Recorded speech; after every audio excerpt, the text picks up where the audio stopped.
We're good. I want to sit by somebody else. Yes, sir. Okay, we're going to start. The meeting is called to order. Welcome to our February board meeting, and thank you for being here today. Regent Payne is unable to be with us today because of illness, and Regent Burks is giving closing arguments at a trial right now and plans to join us when she can later this morning. Regent Hessing has agreed to present the audit, compliance, and management review items in the event she's not available at that time. Noku, we're glad to see you made it back. Thank you. Since today is Valentine's Day, the President's office has left us some cookies.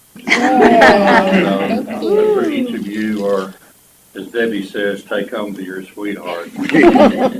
Oh, and for those of you around the room, we have some for you too. Just ask the ladies in the office before you leave. You'll have one. Before I ask Ms. Gaynor to introduce those in attendance, Dr. Shipley would like to make two special introductions. Yes, and this is important for all of us because you'll be working closely with these ladies. I want to introduce our new office staff, Jennifer Smith, who has replaced Cindy Ashlock, and you may know her from having worked with Senator Craig Estes. And she's been helpful to us not only in the office already, but she walked the halls of the Capitol this week. Actually, I was going to say last week, this week. Very helpful. Betsy Tucker, we managed to steal from the College of Education. We did it very nicely, and we're very happy to have her. She was assistant to the, and it's a perfect combination where Betsy can know what's going on in the university and Jennifer in the outside world, and then they combine their knowledge to really help. So welcome. Very happy to have you. He's going to say something. Oh. Congratulations on your new position. Thank you so much. Thank you. Okay. Now we're Yes. Ms. Gaynor, please provide the introduction. Good morning. We start over here with Lyric Wallach, who is recorder with the Council. Dr. David Carlson with the Baptist Senate, Kyle Williams with Athletics, Barry Monka, our General Counsel, Lee Kibble, who's Director of Independent Audits. We have Associate Vice President Kyle Owens, Vice President Valerie Maxwell, Controller Chris Stovall, Vice President Vidmar. We're going to hop over here to this back corner to Vice President Fred Dietz, Dottie Westbrook with the Staff Senate, Dr. Kristen Garrison, Vice President Keith Lamb. Oh, I'm sorry, Associate Kristen. I'm sorry, Kristen. Provost James Johnson. And we also have with us from the Wichita, Nico Wilson and Alyssa Mitchell. And then back up here in this corner, we have Dr. Bradley Wilson, Mass Communication. Ellie Gunderson, who is our SGA President. And then from IT, we have Becca Jones and Chris Thames. Thank you. As a reminder, this meeting is being live streamed on the internet. Please silence your devices. For those seated at the table or making presentations, please remember to speak clearly so that you can be heard by those watching online. We provide an opportunity for public comment concerning agenda items at the beginning of each meeting. No one has signed up to speak, and we will move on with our agenda. Our first item is item number 1939, the approval of the minutes of our November board meeting. Are there any additions or corrections? If not, they will stand approved as presented. The next item is item 1940, organization of Board of Regents committees. Document in your board book outlines the recommendations that were developed following our discussion in November. Recommendations begin on page 16 of the board book. Section 3 shows the slightly modified committee structure, and Section 4 provides the distribution of duties that would be given to each of the committees. Information on page 17 provides a schedule for committee names and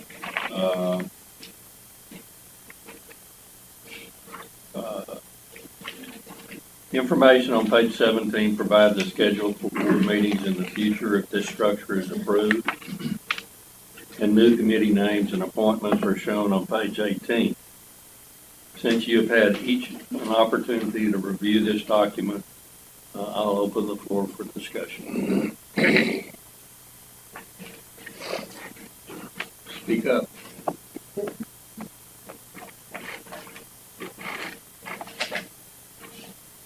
Anybody have anything to say about it? The only thing I saw when I reviewed them was the the designation of the strategic plan under the audit committee. Give y'all a chance to comment about why that's there as opposed to where it's been in the past. I think a good reason to have the strategic plan under audit is it will force us to go in, measure every year, and return to it every year. So for me, audit is about measuring impact of things. That's a nice, neat way to put it there. And with the new name, it's audit, compliance, and management. Right. So that's awesome. The only other thing I've been asked is how can we get much done in about an hour on our, and the cabinet's been advised to choose one topic among the people that are, the topics that are represented. So you have student affairs, academic affairs, and enrollment. They'll choose one topic. This today would have been dual enrollment. They'll do a deep dive into that topic, and then they'll do question and answer and mini information times for folks to discuss. And there will be no votes or decisions made. It's mainly informative. So that's how we would start the committees, and then if they developed in a different way, we could just let them. So if you end up spending more time than, or need more time, how would we work that out right before the board meeting? Well, I imagine you'd have to agree to come earlier, because the board meeting's we're basically going to announce the starting time for the board meeting. So instead of coming at 9, so the board meeting can start at 10:30, probably come at 8 or 8:30. And I think we should just see how it goes. Okay. If we want to change it to where the committees meet from, 8:30 to 10:30 or 11, we'll just let it develop. But I'd rather start with a shorter meeting, let it get longer. So the only question I have is, we've historically had a consent agenda and how that works, which is, I get. So under this concept, would the committees bring their recommendations to the board? How does that going to work? No, it's for information only. You still have a meeting just like today where the board as a whole takes up every item. So it's still a consent agenda? The whole, it's not a consent agenda because you haven't discussed it or voted, it's just an agenda. So the whole board operates as a committee of the whole. And the committee meetings, as we're starting them, are for information and better education so that you're an expert in one area of the agenda, but the people are not voting. So the committee is just to drill down, It into is. that information, Yes, and then to kind of give an overview to the board, but then the committee has looked at it particularly. correct. That is correct. So over time, you'll develop an expertise in a certain way, just like we did before with finance, et cetera. There's no further discussion. Is there a motion to approve this new committee structure? So moved. Second. All in favor? Aye. Any opposed? Motion passed. For our May meeting, we will have the committee information sessions at 9 a.m. These, as Dr. Shipley said, these will not be formal meetings and no action will be taken. And then the board meeting will start at 10:30. And if we need to change that in the future, we can. Item 1941, the President's Performance and Compensation Review will be done in May. Dr. Shipley, we would appreciate your forwarding to the board your self-evaluation at least 3 weeks before the May board meeting. We will also evaluate Ms. Kidwell's performance in May. Lee, since we have your audit plan and annual report, there's no need for you to provide anything more at this time. Are there any questions about that? This item is presented as a point of information only. President Shipley's report in the executive session will be moved to the end of today's agenda. We will now move to committee-related matters. Please remember, anyone can make motions or provide a second, and all Regents should vote on the action item regardless of committee assignment. Regent Marks, please present the academic and civic affairs related items. All right, thank you, Chairman Crosno. We are on page 19 of your board book at this point. Item 19-44, faculty report. Dr. David Carlson, Faculty Senate Chairman, will present the faculty report. Dr. Carlson.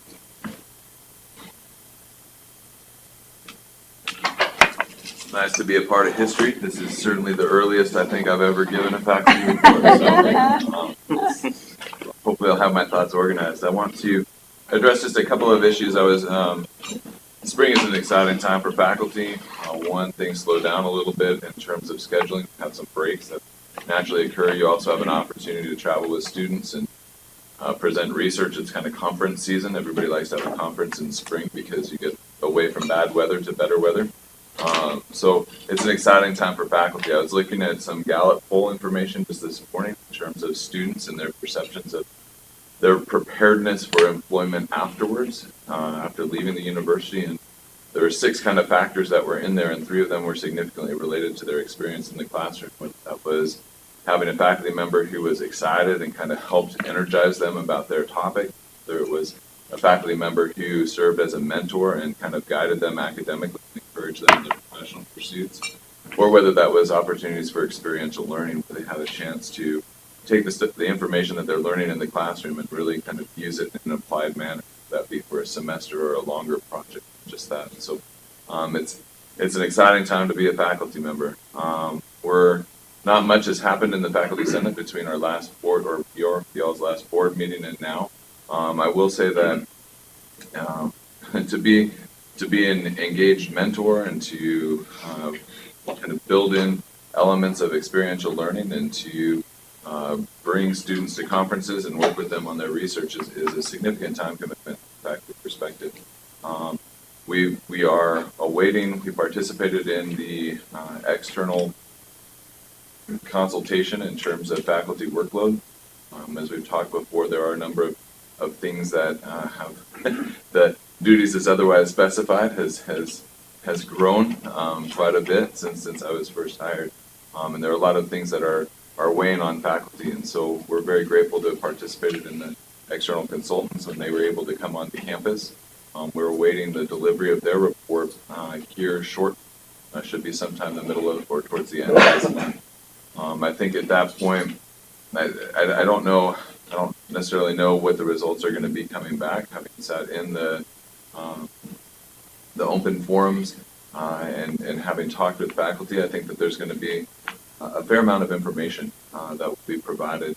The consultants who are gathering information, at this point, I believe they're compiling the information they've gathered from peer institutions.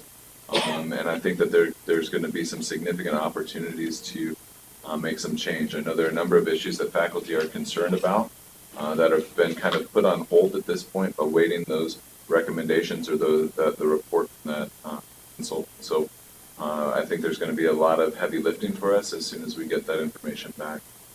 Certainly we appreciate the university's support. I've talked with Dottie, and I know she's going to talk here in a little bit about Great Places to Work survey and some of the items there that we can work to improve. But I think certainly addressing workload is going to be important. It just, like I said, duties as otherwise specified have expanded quite a bit, and we don't want to get to the point where faculty aren't able to put that energy into their students and into their teaching. The last thing that I think is very important is we're grateful that Fred Dietz and Keith Lamb and Valerie Maxwell are going to come to the Faculty Senate. I think the more opportunities that we have to communicate between faculty and administration are going to help kind of improve our ability to respond to concerns more quickly and make sure that we don't let things fester and become less manageable. So I guess in short, we're grateful to be here as faculty. We're excited about the opportunity to work with our students and look forward to ongoing conversations as to how to improve our ability to do so. Any questions at this time regarding kind of faculty issues or faculty concerns? Thank you. We always look forward to your academic feel of what has happened the last few months as well as your activities. Thank you very much. Our next item is 19-45 staff report. Ms. Dottie Westbrook, Staff Senate Chair, will present the report. Dottie? Good morning. Morning. Good morning. So the staff senate has been busy this last couple months. I'm very excited about that. First thing, we had 2 You Make a Difference awards as people that are nominated to, just based on their work and their help, actually by our own Regent Deli. They are Kelly Lilly and Elvia Valdez, both from the Wellness Center. They're very pleased and shocked to have that award, so thank you. I mentioned last meeting that we're starting a 12 Days of Giving campaign for faculty and staff to provide food for the Essex Pantry. That went really well. We had 6 full boxes of food, so they were very happy with that. So hopefully we'll continue that. I don't know if we'll do that in spring, but definitely get involved. So that was really good. As Dr. Carlson mentioned, last spring we did the Great Colleges to Work For survey, if you will, and we got the results of those. And the Staff Senate Long Range Committee has been working on some recommendations based on some of the needs help areas.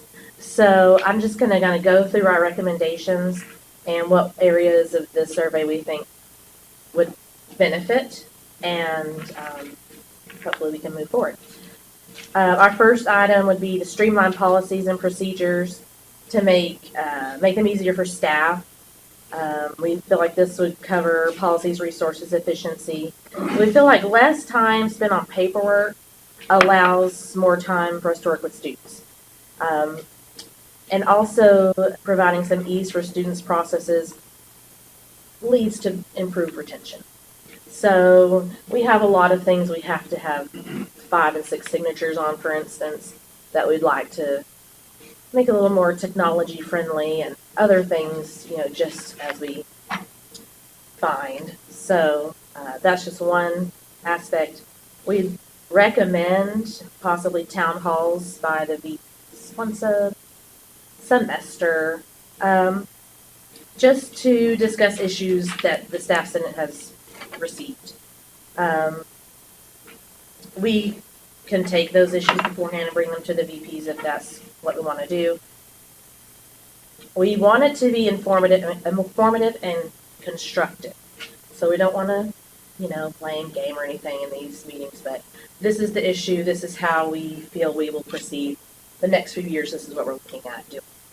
And then maybe even a return meeting to say this is what's happened. We feel this has a continuous flow of communication. We feel is lacking in some areas.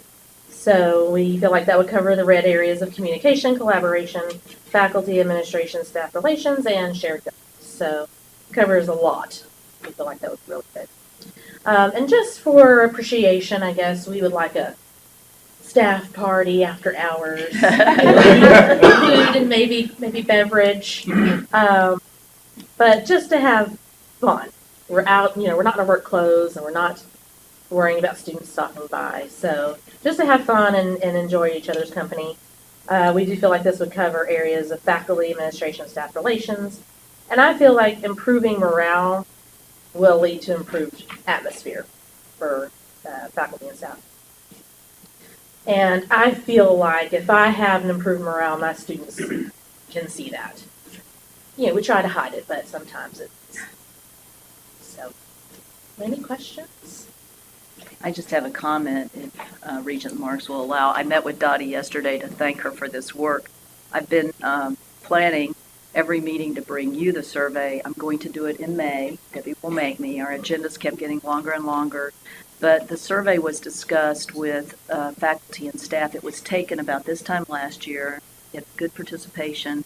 And we went to faculty senate and staff senate with it. And I wanted to wait until those senates came back with recommendations. And I really applaud staff senate for just saying, three areas we can affect that we think are important, and I'm looking forward to working with them. So thank you, Doug. Thank you. Great report, thank you. Item 19-46, Student Government Report. Ms. Ellie Gunderson, SGA President, will present her report. Ellie?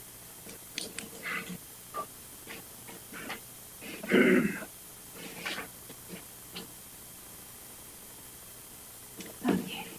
Good morning, everyone. Morning. Morning. Thanks for having me. So SGA has started out this semester on a really good note. So we started out with Dream Week. We worked with Dr. Green doing that, Martin Luther King. And our first meeting was actually on the 6th, and we had very high attendance, and we talked about the recycling crisis, and SGA donated $5 to that, bring back the cycle campus, and also our new security. So that was really good for us. We have Safe Spring Break coming up, and Around the World in 4 days, which is something new we're bringing. And that's also the same week as Safe Spring Break. It's currently Black History Month, and so we're working with the organizations to try to get students out and engaged and see what's going on. We are also trying to get events in once this month, and we are pairing with potential foreign offers back tonight. We have a very busy semester, but we're looking forward to everything. Good report, thank you. Ellie, we always look forward in hearing about your activities, but we also have noticed your leadership abilities. Certainly appreciate that too. You really are doing a lot, so thank you. Thank you so much. Good, thank you. Item 19-47, Athletics Report. Mr. Williams' report is presented in the board book on page 22 as a point of information only, and President Shipley will provide additional comments regarding the NCAA convention and MSU's recognition later in the meeting. Mr. Williams is here to answer any questions you may have. Thank you. Well, I'd like to provide this report it talks about our GPA and some things like that. So you have that in front of you. If there's any questions in that regard, I've been pretty happy with this person, especially going forward. Look, great things. Tutor, the study halls, the opportunity our kids have, again, through Dr. Garrison and Dr. Johnston and our folks over in the department. It's called accountability. And so I think that our students certainly they have to be at practice every day. And part of that, being a student athlete, is being in the study hall practicing. And so we're excited about that. So I hope that you take a good look and see what we're doing there. The other part of that is I just gave you a little synopsis of where we are with our teams. Something we are doing this year through, again, you've heard me talk about scheduling and football games. We do have a FCS game this year coming up that we'll be going to Northwest Louisiana, and for a little bit of money. It's always good to get a guarantee. So we're excited about that. Coach Maskell's excited about that. And so we'll be doing that and then using some of those proceeds to go to Western Oregon. So, which is a 22-hour bus trip, but we're flying. So, You're flying. Yes, yes, we will be flying. I did look at the bus. Thanks. And then certainly you guys, everybody will be invited to our April 24th athletic banquet, and I hope you all can attend, maybe, if you'd like to come to that, but add for that as well. So we're in the midst of basketball season right now, and softball has started, and tennis has started, and golf has started, and we have our conference indoor track meet in Texas Tech this weekend. So for those of you who didn't know, we had indoor track too, and so we'll be at the Texas Tech University event center this weekend. So Also, and I think, We're going to do it later. okay, there you go, okay. And Dr. Shipley has something else to tell you all as well. So, any questions for me? Yeah, I do have a question. Okay. I was looking at the goals you set for 2019, which are good. I was just wondering, are there any specific actions? You mentioned, for one, the study hall. Is that something that's going to be mandatory? Yes, absolutely. And increasing the GPA, are there specific actions you have in there, or you haven't identified those? Or Well, again, with time in the study hall and tutoring and some things like that go on, that's going to take care of itself, quite frankly. Yes, we have roll sheets. We know exactly. We get those to the coaches. The coaches are great at getting them there, but now we have Big Brother's watching as well, if you will. And so I just think that, again, we're working really hard to make sure that everybody. Now, does everybody like to come to it? No, I didn't. I probably should have done a little bit more, actually, but yes, that GPA and those student numbers are going to get. Regent OKK, is what you're asking, would you like to see some numerical goals that show a step-by-step increase, or are you just asking for information? well, both, Yeah. actually. Thank you for clarifying that, because I see the 2.0. I think that Exactly. that's good, but I think you may want to target it a little higher. Right. So could we because- talk about some goals? Yes. please? Certainly. Numerical. Okay. Yeah. We'll do that and come back to you. Do that. Thank you. Okay. Thank you. Thank you, Kyle. Item 19-48, success rate comparison of online and face-to-face students as a point of reference. At our November meeting, Provost Johnston was asked to provide information on this pertinent topic. You will find his summary report on page 19 of your board book. Dr. Johnston, do you have any additional comments? Yes, very much. Thank you. I'll first disclose that this was the subject of my doctoral research. So I've been interested in some time, but I promise to be brief in my remarks of this. As I understood the question, we're asking about how our students fare in online versus face-to-face and what we're doing to improve those. So what I provided you is a couple of broad stroke things, and I'll provide a little more background and then answer what questions or take note of what questions, further questions you might have. I think the first place to start, answering the initial question of the effectiveness of online instruction, that no significant difference in learning outcomes between online and face-to-face was first established in 1999. So the research we've done since is ways to improve those delivery formats in their own right. Certainly we answer in our SACS reaffirmation documents questions about quality, rigor, security in an ongoing way. So there we have that information for you also. So what you have is, again, one of the most direct comparisons we can make, cleanest comparisons.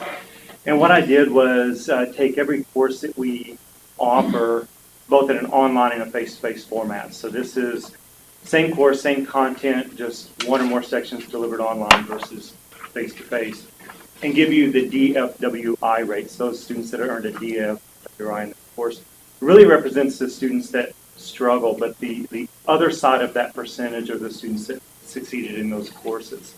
From there, it gets a little more complex, a lot of independent variables, if you will, that contribute to how that improves or how that might differ. And that would be something, if you're interested more in that direction, I would gather those questions, or if I can answer them now. The other part of this is broad strokes of what we're doing to improve our success rate. I'll move back up first. The percentages that you see in that mix, online faring better in one instance and face-to-face another, or equal, is typical kind of across the board. It then falls into the specific subject, maybe the online pedagogy, the support in how we offer and deliver distance education, how we've designed the course to engage the students. So it could go on and on in that direction. But broadly, what we're doing to improve that, the most recent you heard was, I believe last fall when reported on faculty work to make our online courses ADA accessible. Been a tremendous effort, so we made great strides in that direction. We also have a training for new faculty or faculty first entering into online teaching that's been in place for a while. We incorporated that into a Faculty 101 program that's an onboarding of new faculty. First delivered that last fall. We'll make some improvements and work on that and again offer that this coming fall. We're also looking at our distance ed department that reflects how we support faculty and students in our online offerings, how we might improve in that area. And then on the student side, it's interesting how technology continues to improve our ability to do this over the decade or so that I've researched this. But our task tutoring and academic support programs department launched a interactive video conferencing platform for tutoring students online. We piloted that in our winter mini and continuing that this spring. So that's kind of where we are and some of the broad stroke things we're doing to improve. I'm happy to answer what questions you might have or take note of what areas. I didn't want to commit any additional staff research time, so I knew better what it was exactly you were interested in. This does not. Could I make just one supplemental comment? As James mentioned, our accrediting body, SACS, has intense scrutiny on the need to be of equal quality and rigor online versus in person. We're completing our 5-year review for SACS now, and I would suggest if you want lots of information about that topic, we can certainly extrapolate from that and share it with you later. We didn't want to just ignore the question, but we also didn't want to give you reams and reams and reams of data. We will be having reams of data if you wish to access them. Right, some of it at SAC's request already that's Right. already there, and there's a body of research in different areas. I can certainly, if it's individual or certainly how we're doing it here at MSU, we can compile or direct whatever is appropriate for you. I just have a general question. So from a faculty perspective, what's the biggest challenge in delivering an online course versus face-to-face? Really depends on the experience of the faculty. If they're familiar with the pedagogy, it's I think the time commitment. In a lot of respects, it demands more time of a faculty member than a face-to-face course, because a lot of it ends up being feels like one-on-one instruction with every student in that course. The questions never seem to be common to the group. And face-to-face, you're in front of a classroom, you see their faces, if they're getting it, you can adjust as you go. For some, if they've never taught online, it's the technology, but I think that's face-to-face also. There's a point where technology becomes a distraction to trying to deliver the content. So we're working on that balance of training for faculty and making the technology easier to use and so on. But I think either the time or the pedagogy itself. And on the other side, how about from the student's perspective? What's the biggest challenge for them? For ours, I think, again, I guess two answers to that. If their readiness to learn in that format, it really shifts basically an equal responsibility to the student in that facilitation of their learning. The students that struggle in that have never experienced that level of engagement with a course. Less so today, I think, than ever before. It's the technology itself, the learning management system we use. While my generation didn't find that as intuitive as the students in the classroom, I think for some that technology. But I think the greatest struggle that we see is their readiness to learn in that format. Is your training basically on how to handle the technology, or is it actually how to teach? For for faculty, your faculty? a little bit of both. It's familiarity with the learning management system and the what it means to teach online. That actually the pedagogy, the steps to teach. The idea is I can take my lecture notes and just put them online. It's not. It's far from an online course. So there are tools now more today than ever before to engage the student with the material and with the faculty member. So familiarizing and teaching that faculty member to use those tools and designing and then delivering that course and maintaining that level of engagement with the student. That it becomes asynchronous communication. So the email flow becomes greater, the interactions on within the course itself. But it's a little bit of training on both of those.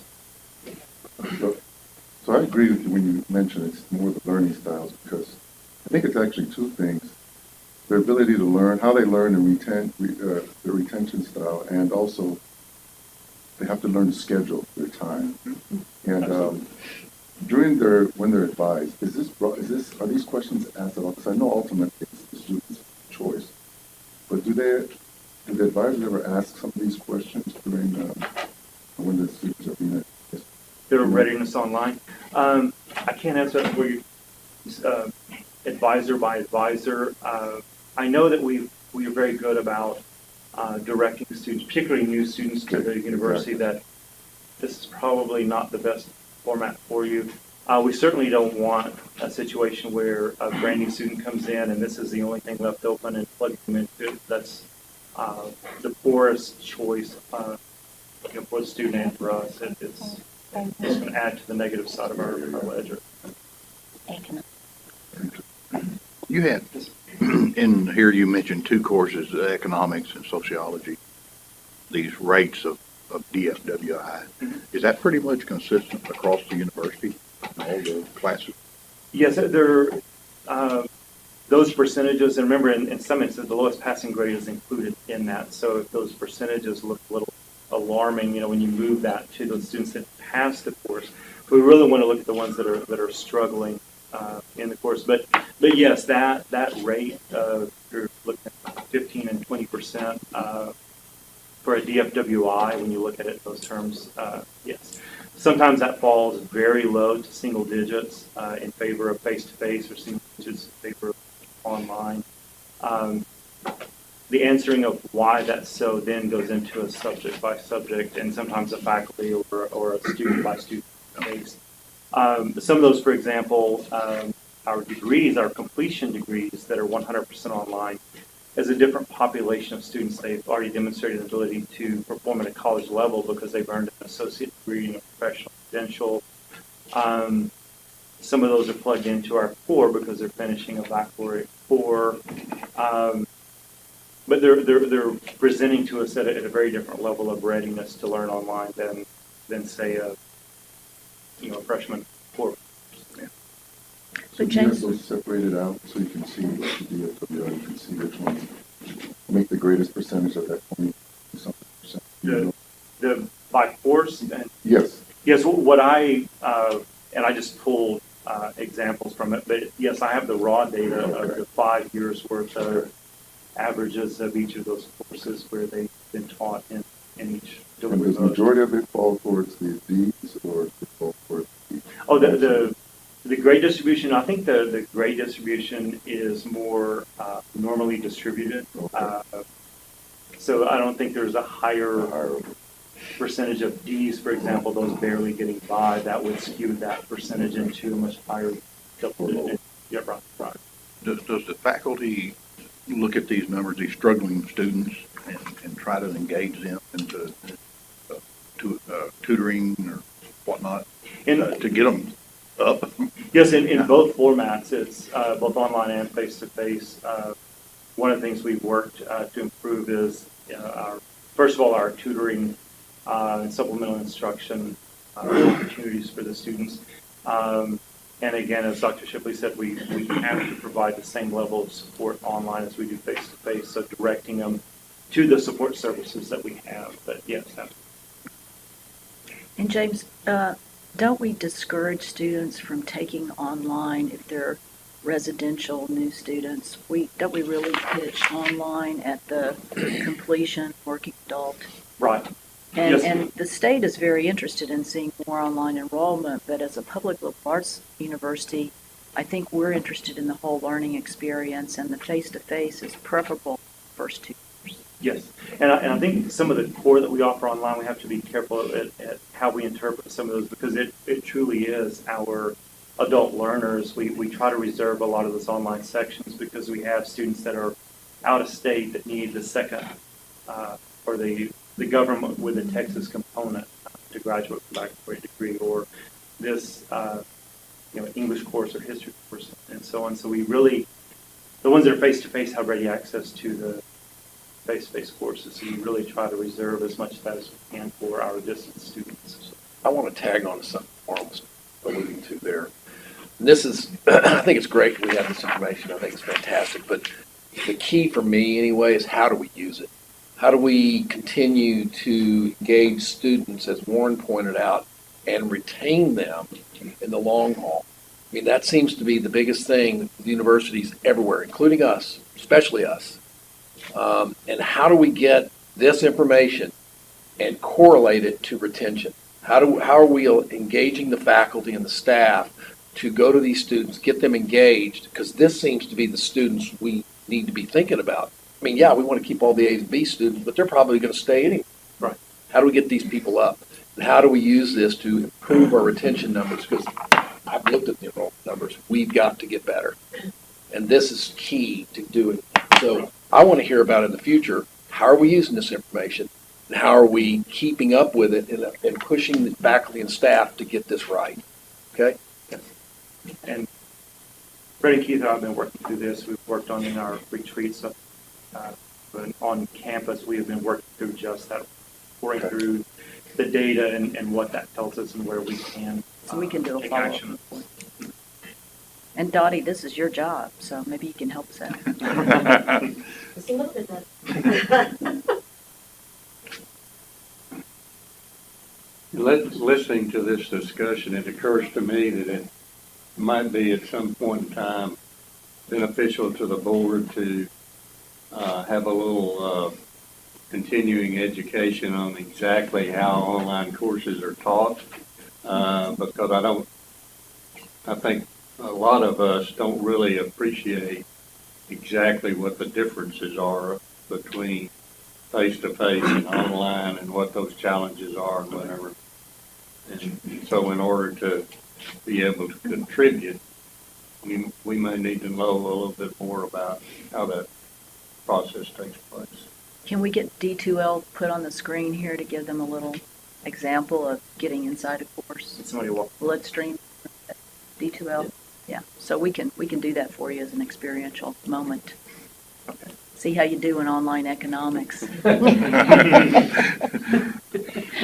It has been interesting how that technology has evolved. That 10 years ago, the idea of teaching a lab science online was beyond comprehension, and we're doing it. So it's the ability to deliver them. So certainly.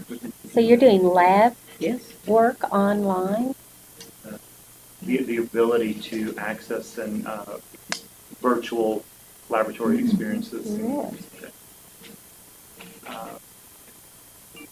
Some of the other skills that like I said, the technology pushes the boundaries of that, but we also have to still keep in mind the convenience of online, which is the big seller of it. Somebody that can, when they get off work, can take it in the evening and so on. So if you try to do something synchronous, now you've severely limited that.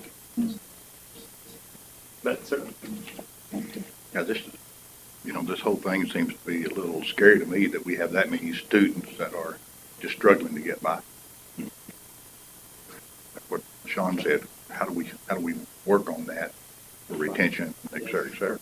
And that's what we're looking at broadly and our study of the data and retention. So that's part of what we're working on. But it appears across the board that the struggle, if you will, is higher in face-to-face than in online. I agree there. And I've had the opportunity to teach for this university both online and in person, and from a faculty perspective, my perception was I liked the face-to-face, but that was what I went when I was in school. It was all face-to-face, and But you have to couple that with the convenience that it does offer to those individuals who don't have the ability to be here Tuesday, Thursday, 9 to 10:30 or whatever, And so, kind of ultimately, I defer to our chief academic officer and make sure that if they believe the content and the rigor is equal or comparable to online, then, or to classroom, then I'm good with it. And it's a necessity. And I think the future of education is only going to move more online than retreat from an online platform. So. Yeah, and I really do think in some instances it's just the student choosing the wrong one. Yeah. Mm-hmm. Right. I really do think that's it, because with my 3 kids, I know one, my son could take those all day, and my daughters would never take them. And it's good because they're choosing, they know which one they'll work for. Right. Self-discipline. Yeah, it's just them choosing the right. Because many students come in and think, well, if I take the online class, I have a lot more time. But then they wait till the last minute, like my son. But some people can do that, many can't. I think in some instances it's just them thinking they're incorrect, the wrong one, for them. And if they're ready for it, I guess that the biggest mistake is thinking that online will be easier. Yes. Oh, man. Exactly. So making sure they understand. And sometimes it's not. It's different. It's different. Not easier, it's different. Any other questions? No, thank you. Well, obviously, this is an interest of all the regents, so we look forward to your follow-up. Thank you, James. Appreciate it. This item is presented as a point of information only, and no action is necessary. Item 19-49, Enrollment Management Report. A copy of the spring enrollment report is in each regent folder on your desk. Given to us this morning, Mr. Dees will review this report and provide additional information related to the enrollment management area. Thank you, Madam Chair. Good morning, everyone. I do want to, as was pointed out, went for spring semester is in your folder. It says enrollment report spring 2019. So my talk this morning, really, I'm going to talk a few things. I want to talk about spring enrollment, where we are. I want to point out the not so good and also the good with the spring enrollment. I want to talk a little bit about what we've been doing in enrollment management over this past 6-7 months since I've been, which will lead into our discussion on credit. So as you have the enrollment report in front of you, I want to point out a couple of things. First of all, overall enrollment for spring is semester credit hour and head count is down slightly. Semester credit hour production is down about 1.2%. And head count is down about 1.6%. So in looking at that, as we were researching that, it appears to be the cause, and what happens in many times in admissions is your current enrollment is reflective of what's happened in the past. And so with this, during the 2016-17 academic year, we brought in a freshman class.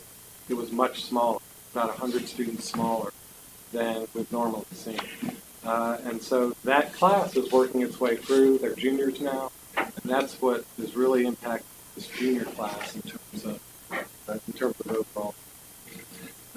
You can see in terms of new first-time freshmen up slightly, and then the other numbers, the re-enrolling freshmen, that is attributed to pretty good-sized fall 18 freshman class. And so that will work its way through too, and that will benefit us. So that's kind of a general overview of spring enrollment in terms of semester credit hours, head counts. The good news in spring is that we're seeing some positive things in a couple of areas. One is housing. We're at about 89% occupancy rate for spring in terms of our housing, and that's up about 7%. So that's really strong. Again, that's attributed to a strong fall freshman class. And then our Flower Mound site, that center is doing quite well. We're seeing enrollment there almost double in terms of students taking classes through DFW and Flower Mound. So we're at approximately 255 students taking classes through Flower Mound or DFW options. So our goal is to hopefully hit 300 this coming fall. That would be our target if we can 300 going through that site. So So there is some silver lining to the spring enrollment, although we're disappointed with the numbers. We do have a plan moving forward to also address future semesters. So, are there any immediate questions on spring?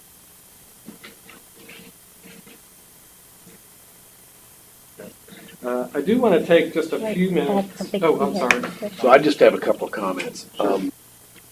I would love to be able to see like a 5-year horizon and semester over semester, in other words, spring compared to fall. Enrollment is critical to the success of this university, and I think this information needs to be available to the board so we can give feedback. I also think now that Flower Mound's up and running, we ought to see numbers by on campus and Flower Mound. I think that's important. Because as I read this, if we hadn't had Flower Mound, these numbers would be worse. And so it speaks to the forward looking of getting Flower Mound campus up and running. So in the future, I'd love to be able to see that time horizon just in front of us, Flower Mound versus here in Wichita Falls. I love the online information here. That's very helpful. So just, it's really not a question as much as it is an observation going forward. Sure. Okay. Yep. Absolutely. So in terms of what we've been really working on in enrollment management over the last 6-7 months since I arrived, and I want to also talk a little bit about fall freshman applications and where we are and what that looks like. Currently, we're the fall freshman class in terms of just applications received and students admitted looks very strong. We're up about 9% of students who applied been admitted. So it's still very early. It's February, but that's an encouraging sign moving forward. Some things that we've really worked on this past fall. We just talked to Dr. Johnson about it in terms of retention. That's really been our focus to really dive deep into the data and find out why, not necessarily why, but what the numbers look like. And I think at the May board meeting, we were going to provide a pretty in-depth look at retention and provide that summary data too. I think the good news on retention is that we've already started to implement some changes. What I'm encouraged about is that we've seen, while it may not sound like much, a 0.5% increase in retention from fall to spring, just based on a few things that we've done. Dr. Lamb has worked hard to implement kind of a student life cycle, what that looks like, and how can we be a little more intrusive in terms of helping students get through. So retention has been the biggest item we've tackled this fall, and we're still working on it in the spring. But so we'll present pretty detailed information at the May meeting. Fred, can I ask? Yes. This may relate to my noviceness on the board, but can you just detail for me what you think are the top 2 or 3 reasons that enrollment is such a challenge? Because when I look at Midwestern, of course, I have an affinity towards this university, but I think, it's affordable. It's clearly located in close proximity to the Metroplex, which would be not just North Texas students, but a vast amount of students that are within driving distance. It's aesthetically beautiful. I don't know, what do you think are the top 2 or 3 biggest challenges to us really taking off in enrollment? Yeah, I think probably the biggest thing that we see, and I think Dr. Lamb had to struggle too, is our location is good and bad. It's good in that we are close to the Metroplex, but we're also in an area that's declined in terms of high school students, and the surrounding cities that are within 75 miles to us are not producing as many high school students. So from that standpoint, that's more of a struggle, and so we've had to really branch out more into the Metroplex and to get into those high schools and be much more aggressive. So location is a good and a bad thing, and so for us, it's hurt us a little bit from that. I think we've done really well. I've mentioned this before. While we haven't taken off in terms of enrollment, turning the enrollment dial is hard to do.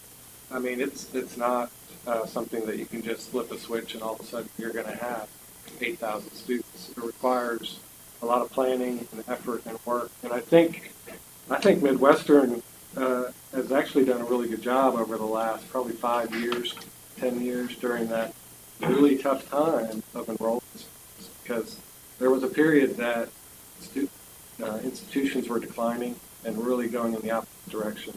Now that said, I think our biggest opportunity is retention.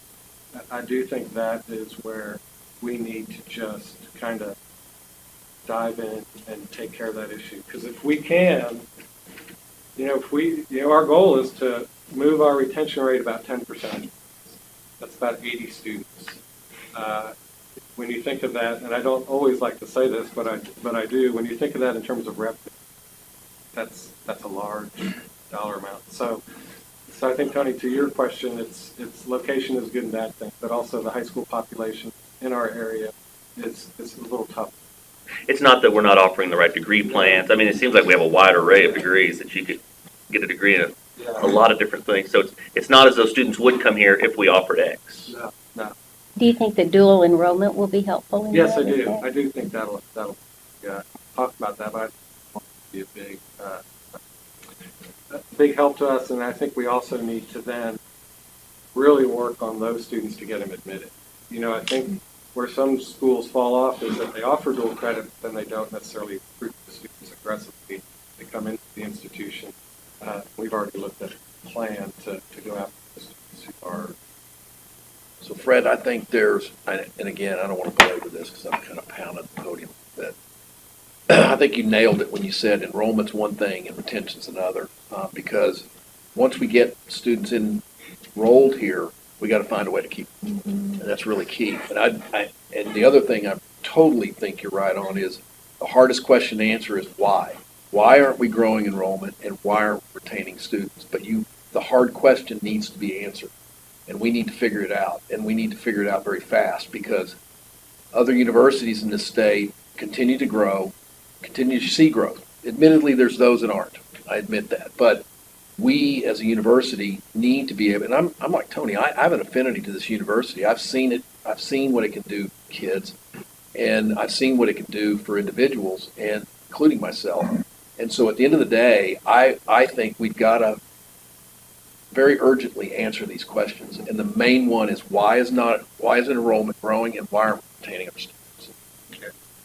And I think some of the things we're also looking at, Sean, in terms of how we can grow. A couple of things. We're also looking at process.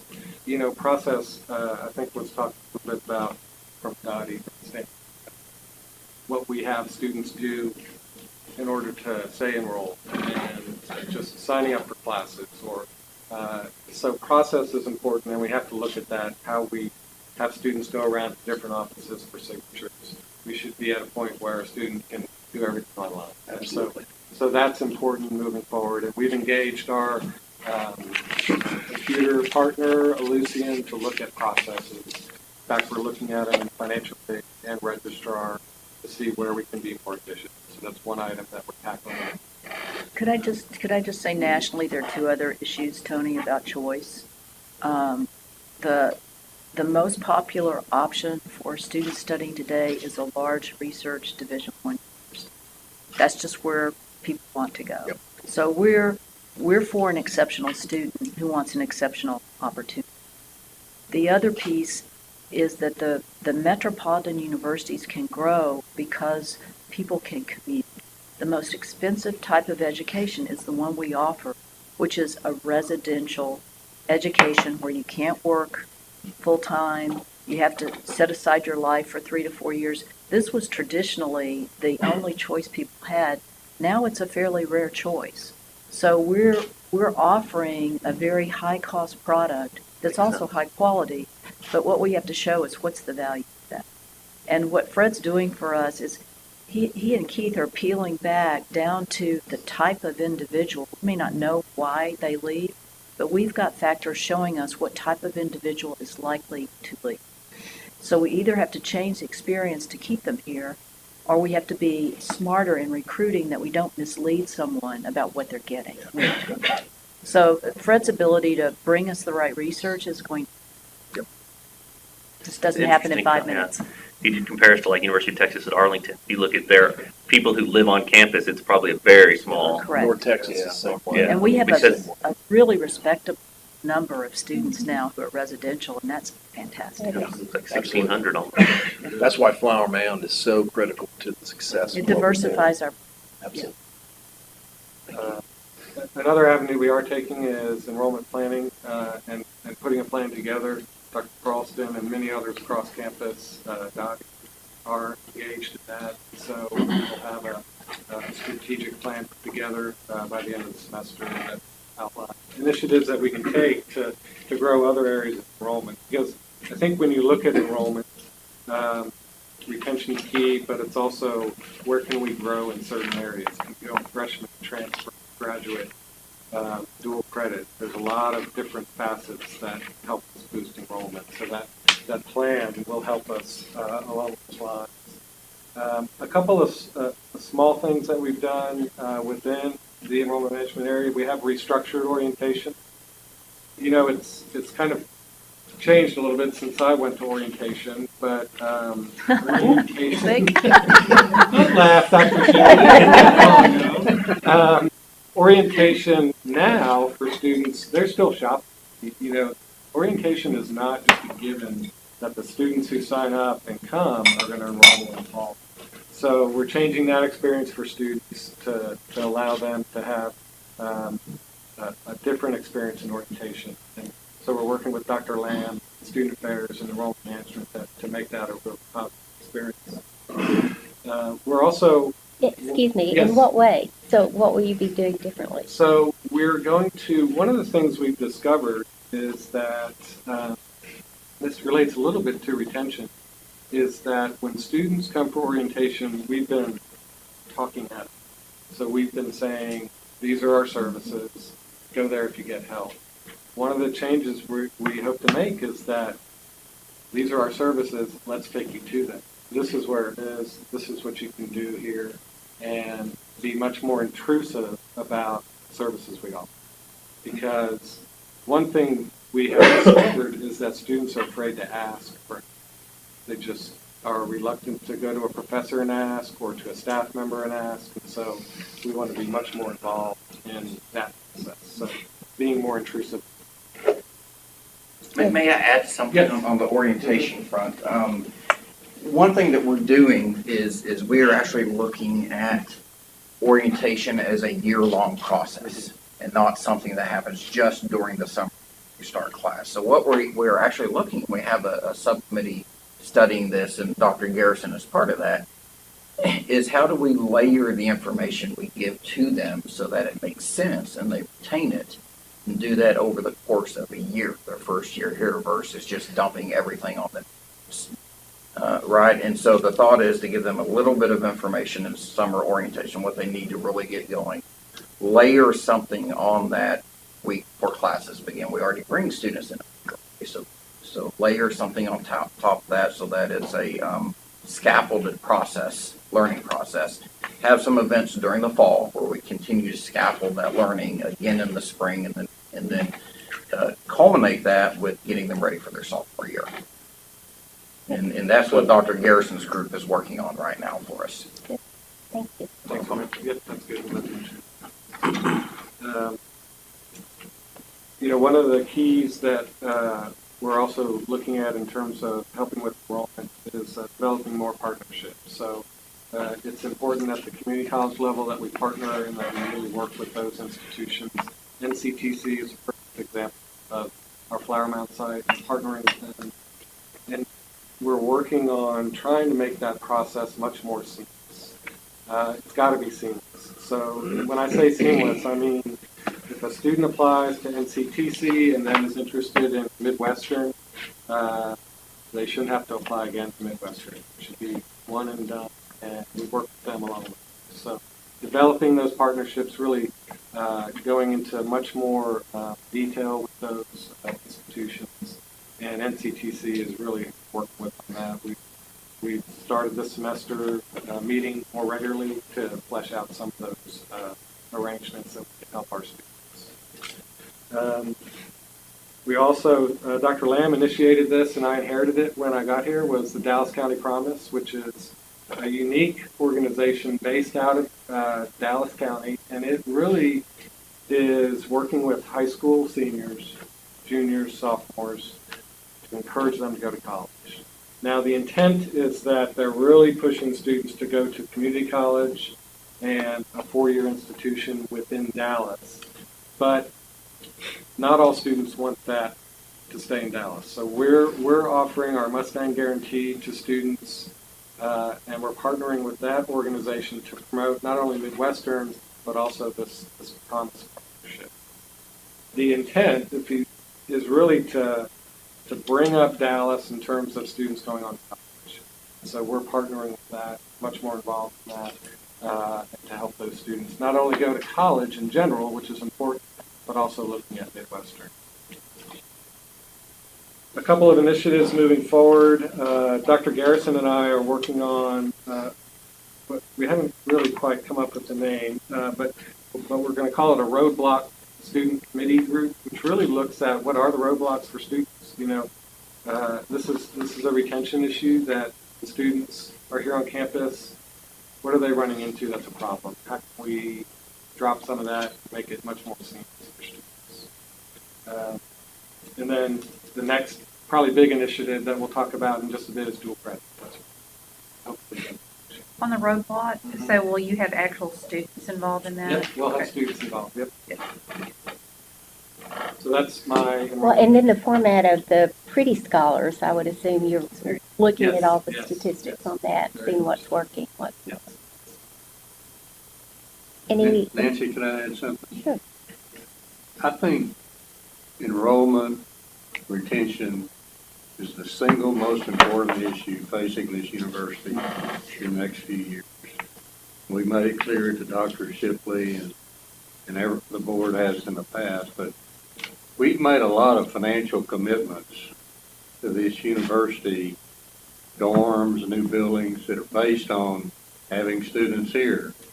And if we can't accomplish that, we've got a real problem. So I appreciate all that you're doing in helping make that, but I just want to emphasize that we think it's really, really important. Dr. Shipley emphasizes that to me. It's called passing the buck. Okay, any other discussion? This item is presented as a point of information only and no action is necessary. Item 19-50, new dual credit program at MSU. This information is found on page 24 of your board book, as well as 3 recommendations. Mr. Dees, please review these items. So one of the initiatives we want to take on is dual credit. If you're familiar with Texas, Texas has just exploded with dual credit at not only the 4-year level, but also at the community college level. And so this is an area where we think we need to not only jump into it quickly, but also for a couple of reasons. One is enrollment growth. We think that will certainly help with enrollment. But it's also to control the narrative a little bit in the sense that we're accepting a lot of dual credit from a lot of other institutions.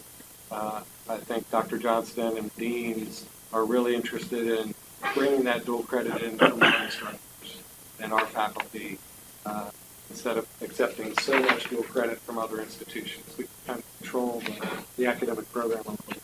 So what we are proposing is a dual credit program.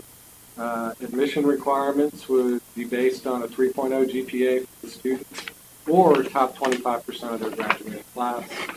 Those were chosen really to align with our general admission requirements and our automatic admission institution. A student would need to be TSI complete, which is their reading, writing, math, and also get approval from their parent guidance counselor to pursue the program. There will be no application fee for this, and while we still have to work on process a little bit, the idea will be to, as a student applies for dual credit, take that application if they're interested in applying it as a degree-seeking student. So just continue that process, and if we can, not have them apply again. So that's really important. And we're proposing a reduced credit hour rate for dual credit as well. It would be $50 per credit hour and then a $100 fee on top of that. So typically a 3-hour class would cost $150 plus the $100 fee. So we're looking at $250 for a course for a student to take a dual credit class. I think the nice thing about this is certainly the reduced rate, but also many of the ISDs will help with tuition. I was talking to Shelley briefly, and WFISD does help with costs. So we're experimenting right now with a few students who are enrolled in the spring semester and allowing them to take a class from WFISD. And for, I think, 4 of those students, it's not costing them anything. WFISD is covering the whole cost. The other 2, the students are paying half of that. So we're really pleased about that. And then other ISDs have similar programs that we would want to we're trying to make it as affordable for students as possible. And we're also, we recognize that cost can vary, so we want to make it as affordable and as low as possible. For the fall semester, Dr. Johnston and the deans have offered a host of classes that we would like to begin offering credits. And you can see them in your board book, about 21 classes. I will qualify, there are a few in there. The engineering courses are not dual credit, but what we term as concurrent enrollment, where a student can take a class, just to take a class, to learn more about that particular area. And so Dr. Johnston and engineering worked on offering a few classes, and we've received really positive comments about that, about students, about them wanting to get other options for students. So while that wouldn't count for dual credit, it would help a student if they're interested in going to college. The difference between dual credit is taught in their high school by properly credentialed high school teachers, is that right? And then concurrent, they actually come to campus and take the class? No, so the difference is, dual credit, what dual credit means is that when we are teaching a class, they're also getting credit for it in high school. Okay. So if we're teaching an English class, they're likely to get credit for English or in high school for that class. Concurrent. It's a Midwestern faculty member teaching. Yes, they're credentialed. They are SACS, our Southern Association, certified to teach. That would be vetted through academic affairs. Make sure they have the master's degree, the content area to teach that course. So it could be a classroom teacher. Mm-hmm. Could be a classroom teacher, yeah, it could be. And then concurrent enrollment is a student just taking a class to get the credit. It's not applying towards our high school in terms of credits and in the course. They get credit at the college. Yes, that's correct. Yes.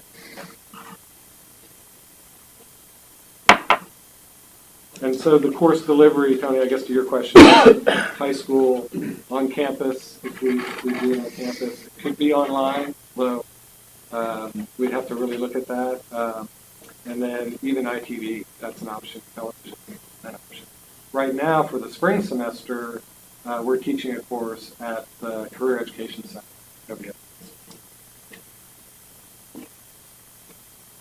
I'm so excited that we're offering this. This is another wonderful opportunity for our students to have as well. Any other questions or discussion? Are we? The other items within that. Oh, yes. So about the position. Oh.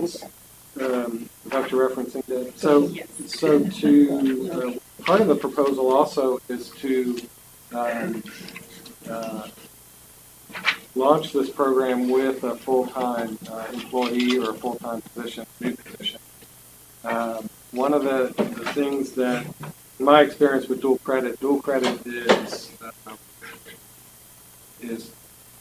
a lot of work in that you have to have someone dedicated to solely work with promotion, recruiting, registering students, working with students on the learning management system. That's something they're going to be utilizing. Working with securing faculty and working with the provost's office to make sure that we're in compliance. Location. So there are a lot of logistical things that take place with dual credit. Now, and it kind of snowballs. So a student might be in a class in the fall semester and decide they want to drop.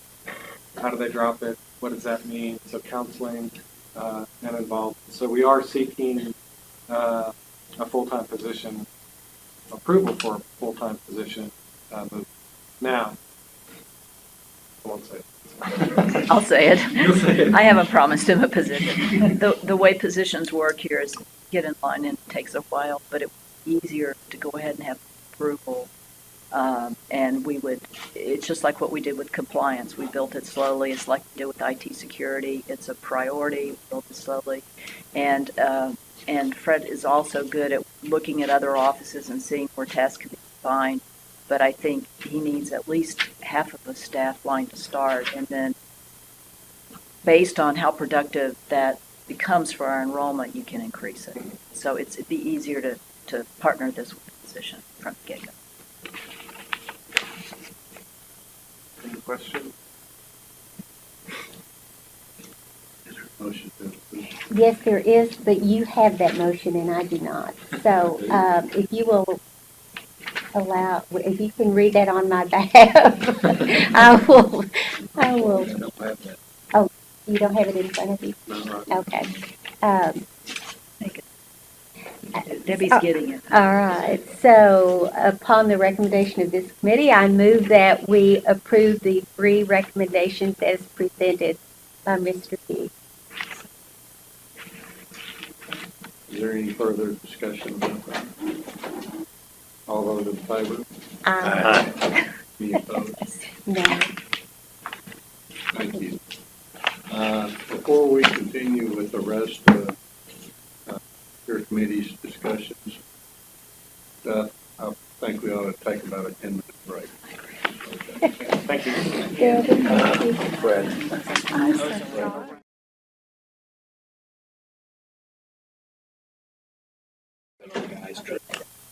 Could be dangerous. Regent Mark. Oh, I see what. You ready?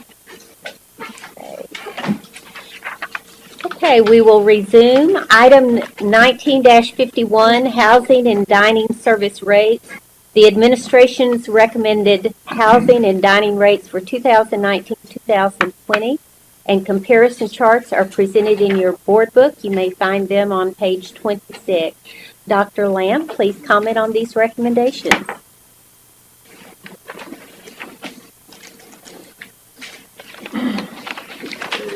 Good morning again. Yes, in your board book, you do have the proposed rates and some comparison charts. A couple comments that I'd like to make about our dining and housing rates. One is that, and many of you that have been through this have seen this before. These are true auxiliaries of the university, so they must generate revenue to cover their costs completely, including debt service, salaries, programming, facilities, utilities. It is a true separate cost center. To that end, our housing system is very debt heavy. We grew it, and it was mentioned with the enrollment management report, we grew very rapidly residentially as the population in this area declined and we had to aggressively go to new markets. We grew 143% residentially in about a 14-year period. What that means is we have a number of new housing units, all with debt.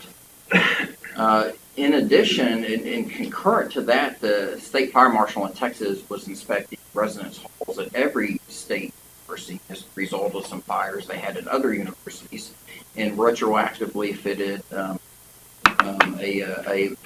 National Fire Protection Association code to our residence halls, which meant that our older residence halls were essentially renovated and debt issued on those as well. And so there's only one housing facility that we have that is debt-free right now, and that's McCullough Trick. And again, as a separate cost center, we have to cover that debt. So we're actually really pleased that we are able to keep our housing rates as low as they are compared to other institutions with all the obligations that we have with our housing program. With that said, in your binder there, you will see that We're requesting generally for housing 2% or less increase for next year. Meal plans around 1 to 1.39% for the resident meal plans. If you look at your chart there, about halfway down, resident meal plans, annual after tax. Those are by far the most utilized meal plans on our campus because they are required to purchase one of those if you live in a residence hall. So what we do look at then is on the next page, page 27, we look at where we rank compared to other institutions. Now, the institutions that we compare ourselves to are generally Lone Star Conference schools or schools with similar profiles as Midwestern, and schools that we know we have a high number of shared apps, shared SAT scores, and shared ACT scores. In other words, schools that our students are looking at when making a decision where they're going to go to school. And if you look at the traditional residence hall, which is what most freshmen will live in, out of those institutions we compare ourselves to, we are right in the middle, 8 out of 15. Semi-private suites, so this would be our McCullough Trigg facility. We are next to last in terms of cost, so the second least expensive. And then apartments, we rank very favorably as well. We have 2 apartment facilities on campus, and we have a mix of 2-bedroom, 4-bedroom units, predominantly 4-bedroom. That's going to be the largest number we have of those. It's important also to note that these rates are our proposed rates for 1920 compared to these institutions' 1819 rates. So in all likelihood, these institutions will similarly increase their rates next year, and our relative position will, at worst, stay where it is here, more than likely decline even more. The next page, one thing that's very important to us is how our residence facilities and dining plan together rank. Because again, if you're in one of our 4 residence halls, you are required to have a dining plan. And so if we compare our traditional freshman style residence hall plus our largest meal plan, which is our unlimited meal plan, and compare that to the same from other institutions, we rank 11 out of 16. So well below median there. And again, as they update their 1920 prices, that ranking could fall. So, and so this is what we're presenting. Certainly open to any questions you all may have. Any questions? Thank you. Chairman Crosno, I move approval of the housing and dining service rates as presented. Thank you. We have a motion. Is there a second? Second. Any further discussion? All in favor? Aye. Any opposed? The motion carries. Thank you. Item 19-52, tuition and fee rates for the fiscal year 2020. This item is presented for our information and discussion with a final recommendation on tuition and fees being delayed until May. Dr. Shipley will begin our discussion of this item, followed by Ms. Maxwell and Dr. Lamb. So for people who are new to the table, I believe all of us struggle to try to keep tuition as low as possible. But my experience has led me to look at inflation and try to make small increases in tuition every year instead of not increasing tuition at all and then having to come back and dramatically increase it in a year or two. So what you'll see is my fairly usual presentation of aligning our increases with the higher ed inflationary index and trying to stay under 3 for new students and close to or under 2 for attending students. We always take these to our student government. We've had a healthy discussion with them, and we wanted to delay a final decision in case something dramatic happens in the legislature where there's a significant reduction or increase in funding for the institution, which would help us step away from some of the increases in tuition. They're pretty much aligned with what the state is able to do. So I would ask that Valerie Maxwell and Keith Lamb come back to the table and go through what we presented to the students.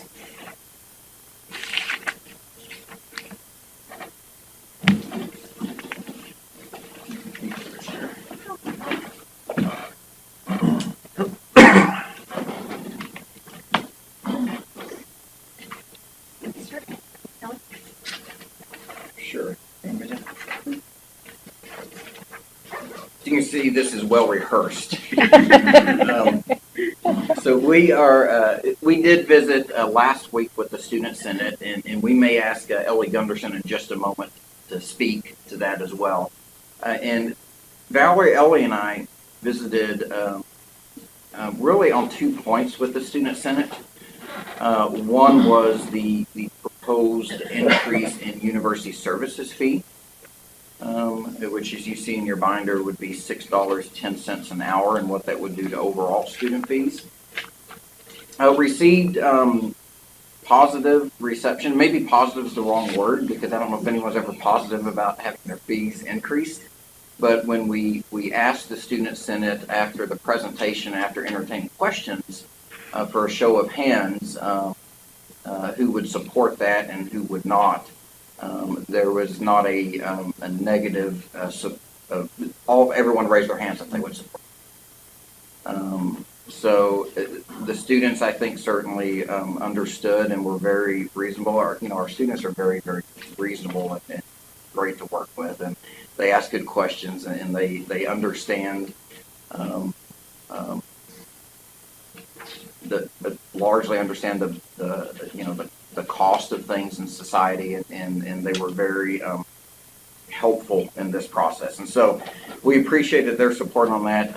Ellie, our student government president, had an idea for a security fee, and I might let her, if that's okay, tell you about her idea, and then Valerie and I can kind of help walk through some of the mechanics of that, then maybe the student senate reception. Would that be okay? Ellie, do you want to come up here?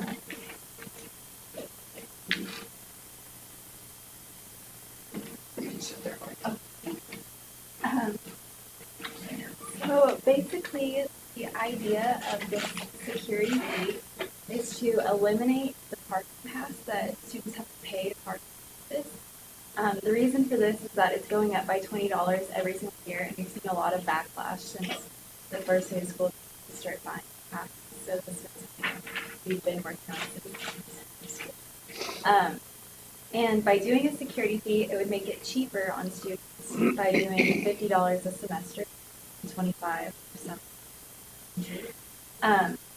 So they'd be paying only $100 for the regular school year versus $130, which it will go to next year.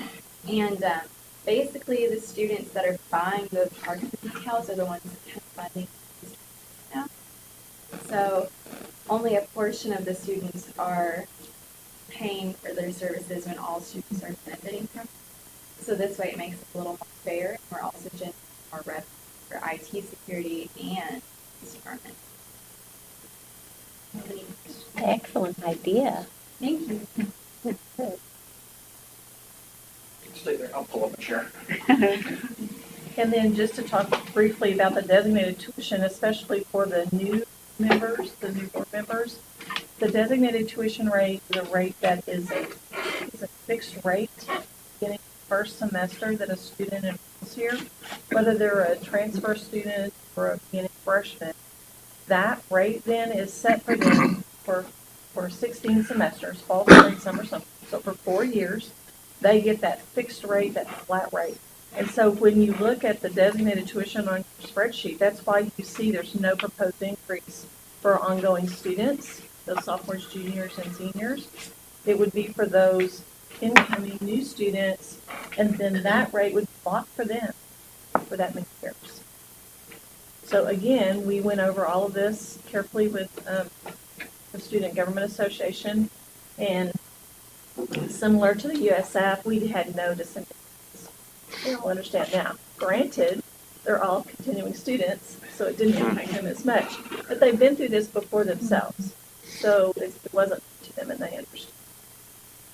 And if I may go back to the security fee real quickly, we did visit with Student Senate about that. Ellie presented that and her idea, and similarly, we asked for if they would support that type of initiative, and there was only one dissenting vote of the 50 plus senators that were present. I'm not sure exactly how many were there, but it was a large crowd. Great. Great to see great participation.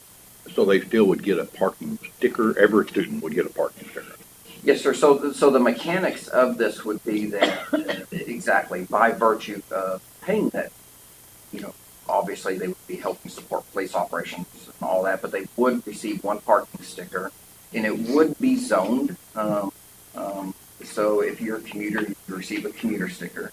If you're a resident, you'd receive a resident sticker. So we would still have zoned parking, so our residents can park close to where they live. But yes, they would receive a sticker. I may have missed this, but what's the revenue difference, the $50 versus the? About $140,000 overall to the university above what we typically see come through. And that would be, what's the typical? What's the typical? Typically, what does parking generate for the university? Between that and the fines, probably around. And this would be about 140,000. Pushing 600. 600. Well, but we would write many fewer tickets. We would. And so we'd lose the ticket revenue, but that would enhance morale on campus too. So With the police too. Mr. Hess, in fiscal 18, it looks like we generated about 290,000 between decals and tickets. 114,000 were parking fines. Good gosh. Well, I mean, I never parked in the right spot in college either. And so that caught up to me when I requested transcripts for my first job. But that's true. But with that said, really, at Midwestern, we do not have a separate traffic enforcement division. Traffic enforcement is our police. And philosophically, we want our police doing police work and not doing traffic enforcement. If every student is essentially guaranteed a parking space or guaranteed access to campus parking, we say, by registering as a student, then there would be less ticketing, and our police can focus their attention more on police work. So the revenue would shift some in that there would be less ticket revenue. I really like Ellie's point of everybody's benefiting from security from the police department. Everybody should bear that cost. So have we thought about the impact of everybody having a sticker? I mean, I know parking's been a conversation on this campus since I was here 50 years ago. The question I've got is is this going to put a flood of new cars on the campus? I think it will. We'll have more cars, but right now, none of our lots are full. Not at this time. So by splitting residential and commuter, hopefully we're pushing the commuters to, parking a little further away. Is that right? Well, so let me just give you some of the stats. What we try to do is we try to ensure that we have certain ratios met of available spaces in any category to that population. Right now, we are at a surplus of about 500 commuter spaces of what we actually need. Really? By our parking load. Let me say that, by our current parking load. So our analysis, that 500 gap will close, but I don't think it will close 500 spaces. Well, and look, I've been in this room and gone on record and said, parking is not the problem.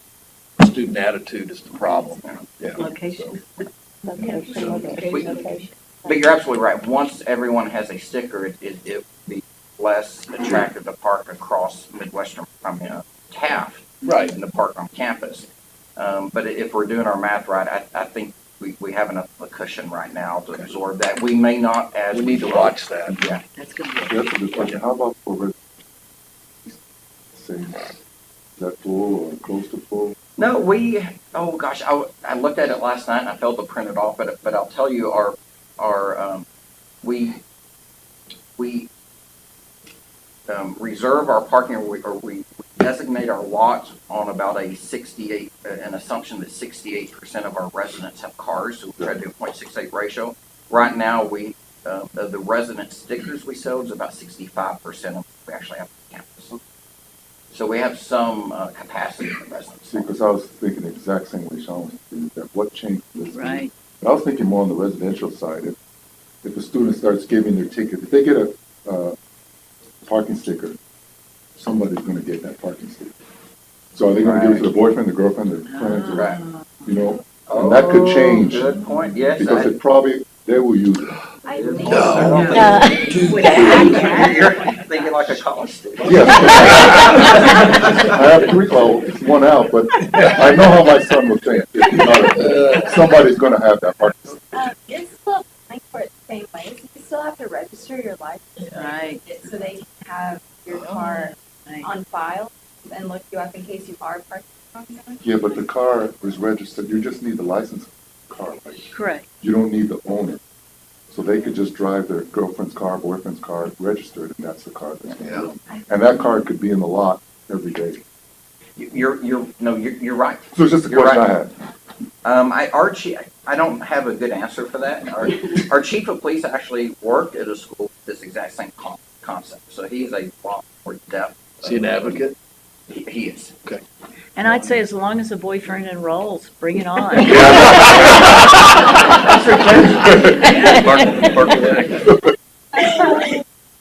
So anything we need to figure out the devious side of it, we need to ask you. Oh, who's our guy? I could probably give you an answer. He has 3 children. So is our security fee still going to be applied to our parking lots? And so we hopefully someday have enough money to build more? Yes, sir. Yes, sir. Valerie could probably answer that a little Yes, better. absolutely. Next year will be the final year of paying back that one parking lot that we did. So, obviously that will be first on the ticket to make sure that that's taken care of. But then we will look at other things accordingly. The intent is that, we don't really want to build this into our base budget. This would be some dollars possibly that if we have some one-time items, because as we look forward, which we always need to do, to parking, extra lots or whatever, we may need to address that again. And if so, we want to make sure that we have a plan in place. And this would be a great option. And don't get me wrong, it's a great idea. I'm just thinking about it. I'm trying to. I think it's great. Any other discussion, question? All right, thank you. We look forward to hearing more in May. Chairman Crosno, the presentation of academic and student affairs items is complete. We will now move to the finance and facility items. Regents.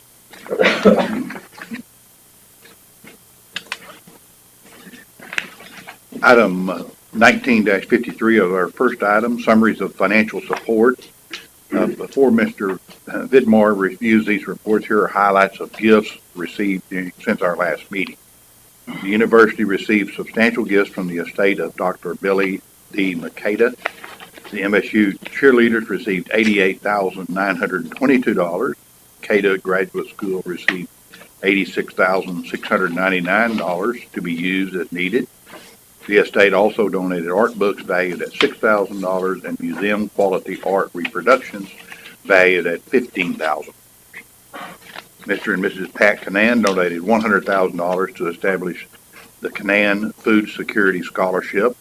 The purpose of this scholarship is to provide a basic level and access to at least one nutritious meal per day for students experiencing food insecurity.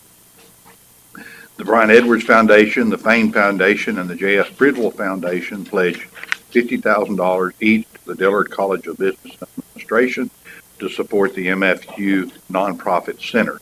The pledges will be paid in installments over the next 5 years. Mr. and Mrs. Carol Lang and Mr. Al Gwynn each contributed $20,000 for the 2018-19 Lang Gun Challenge to match for new and lapsed donors to the annual fund.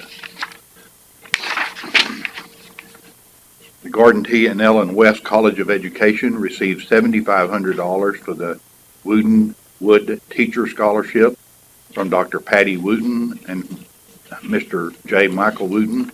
The gift qualified for a matching pledge of $22,500 from ExxonMobil. The support from our community, alumni, foundations, and friends is outstanding. Mr. Vidmar, please review your report. Thank you, Chairman Ayers. Good morning. We'll be looking at the majority of the chart you have on summaries of financial support, starting with page 33. This is the comprehensive campaign comparison of new gifts and commitments. And I'm proud to report that as of December 31st, 2018, these numbers go through. We sit at 101% so we've surpassed the goal of 50 million in our new gifts and commitments. And that's our main goal. Now, interestingly enough, if you look at the far right of your chart there, you see progress towards the goal. I don't know if it's a Freudian slip of my staff, but there's quite a bit of room there. And I think that may be foreshadowing what this president board may say in a future time that we probably need to increase that goal. We will having that discussion. So incredible contributions of generosity from our foundations, individuals, corporations, gifts in kind across the board. We talked a lot about that. So very happy to report that. Page 34, the goal looking at this fiscal year was $8 million. That's up from when we started the campaign at $5.5 million. And if you look at through December 31st, again, of 2018, we have seen in new gifts and commitments $11,174,098, and that is 139.67% of the goal. And so we're very pleased with that. I will call attention, you'll be talking a little bit more about a very large gifts in kind Dr. James Johnston was able to secure in December at the Shimatsu Corporation and corporate sponsorship. We'll talk a little bit more about that later on. Skipping ahead to page 36, let's look at the PEC. We look at the PEC regularly with President Shipley and our team. And this graph here, these charts, we wanted to compare September, beginning of fiscal year 2017-18 to this year. And that's what we look at there. You've got basically the first 4 months of the fiscal year. On the left, you see 2018-19, where we saw 149 gifts in that period, totaling $263,000 plus. Numbers of donors at 279. Number of new donors, excitingly 9. Looking at last year on your right, 2017-18, same period, $180,000 in gifts from 122 gifts and 234 donors, 3 new donors. You'll see in the footnote there, we do have a large gift that came in 2018-19 from Peyton and Jane Carnes that we, even if we take that gift out, we are still ahead considerably. And the bottom line would be we've seen average gift increase 19% over the same period last year, and we've seen the number of donors increase 19%. So we're very pleased with that, and that says a lot for the momentum and the attainment of the PEC, and a lot for perceptions of how the university and how the presidential leadership's doing. We're excited about that. We also have some pretty creative types of gifts. You're familiar with Jane Carnes' faculty support gift, and also the Vice sabbatical is now in its year 2. So those are very good things to see. Turning on to the last two we'll look at is I'm on page 37 of your board book, looking at the year-by-year comparison of monthly cumulative numbers of donors. These are 2 new reports. This is only the second time you've seen these reports. And these are looking at Dr. Shipley's charge and the board's charge to make our advancement program sustainable, increase the pipeline, and get more people connected to Midwestern. And that's kind of what we're doing. If you look at fiscal year 18-19 through December 31st, again, we have seen 1,897 donors give And that is ahead of last year, which was 1783, same time period, but behind the last 2 years prior to that. The goal we have of 3288, again, is taking a 3-year average and adding 5% onto that run rate. And that's where we get 3288. We are sitting fairly decent on attaining towards this goal. We're at 57.7% towards the goal, with about 33% of the time expended in the fiscal year. Although I'd like to be a little farther ahead on that because we see most of the gifts come in the fall, in this first time period, particularly the year end. So we're watching that carefully, and we're continuing to work on that. Let's flip on over to page 38.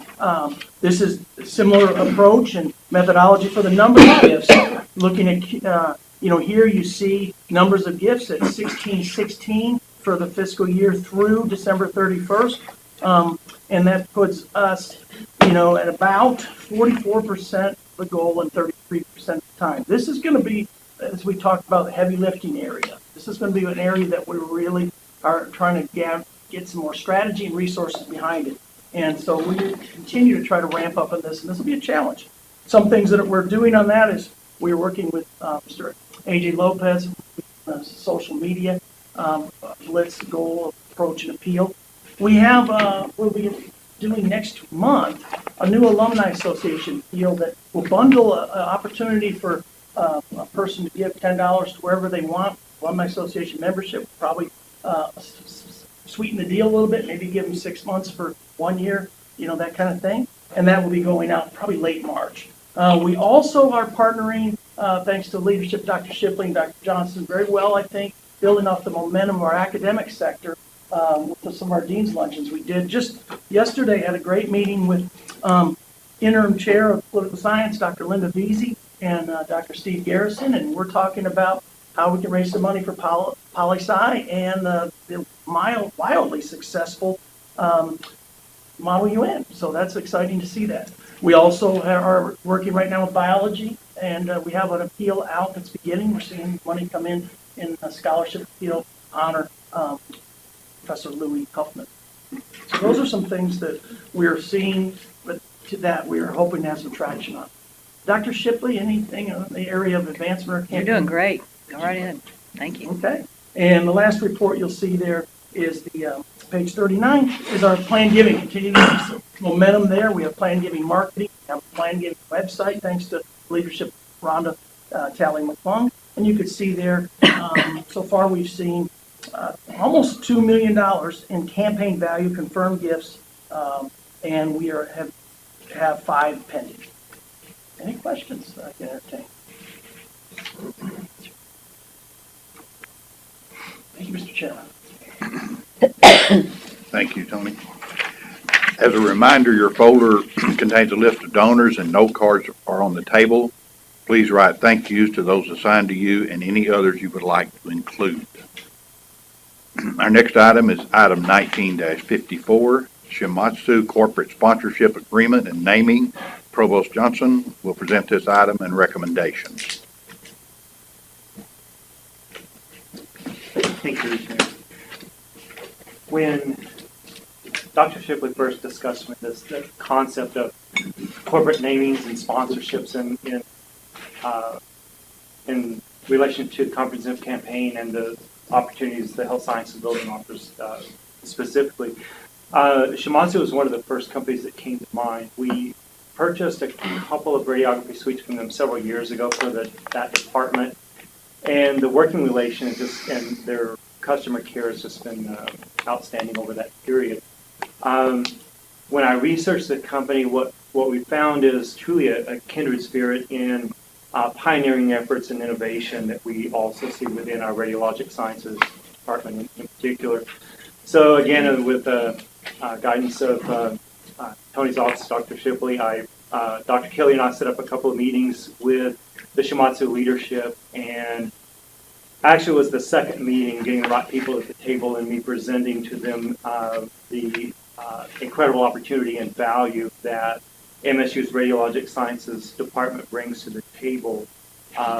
They very quickly worked through their corporate, and they're a global company out of Japan. They have a representation for the Americas. came back to us with the offer that you're seeing, and what that represents is an access to technology, service,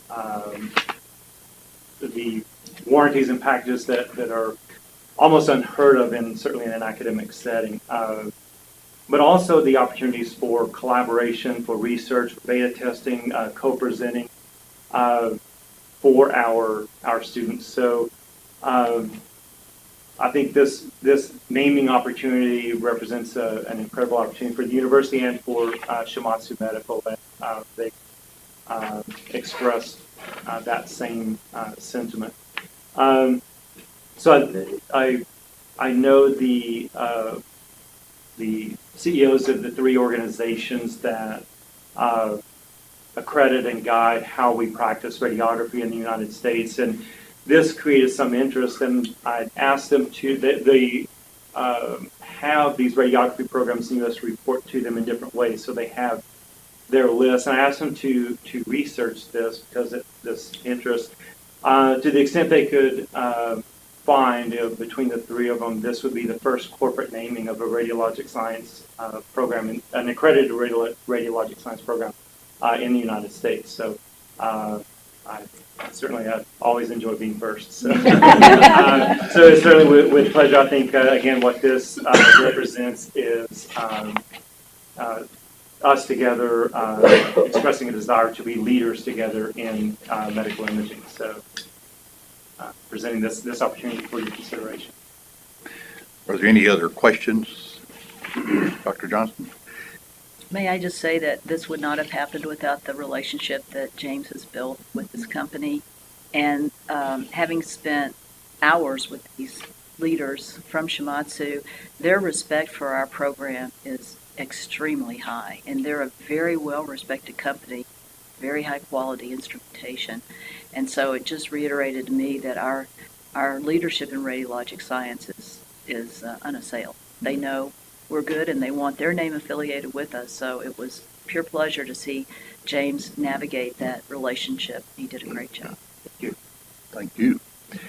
Chairman Crosno, I move for approval of the corporate sponsorship agreement with Shimatsu Medical Systems USA and the naming of the MSU Radiologic Sciences Department as the Shimatsu School for Radiologic Sciences as presented. We have a motion. Is there a second? Second. All in favor? Aye. Any opposed? Motion carries. Good job, Great job. Item 19-55, Shimatsu contract for equipment. Following approval of the last item, the administration recommends approval of a contract with Shimatsu for radiologic equipment and its maintenance. Dr. Johnson, do you have anything to add? I would just say this, there are a couple elements to illustrate the value of this. The 10 years of bumper to bumper, if you will, warranty and service on high-tech equipment of this caliber is incredible. As Dr. Shipley and I talked about, having this covered for the next 10 years, this certainly takes care of our commitment in tenure to the university. But as an example, there's a piece of this, the capture device is called a detector.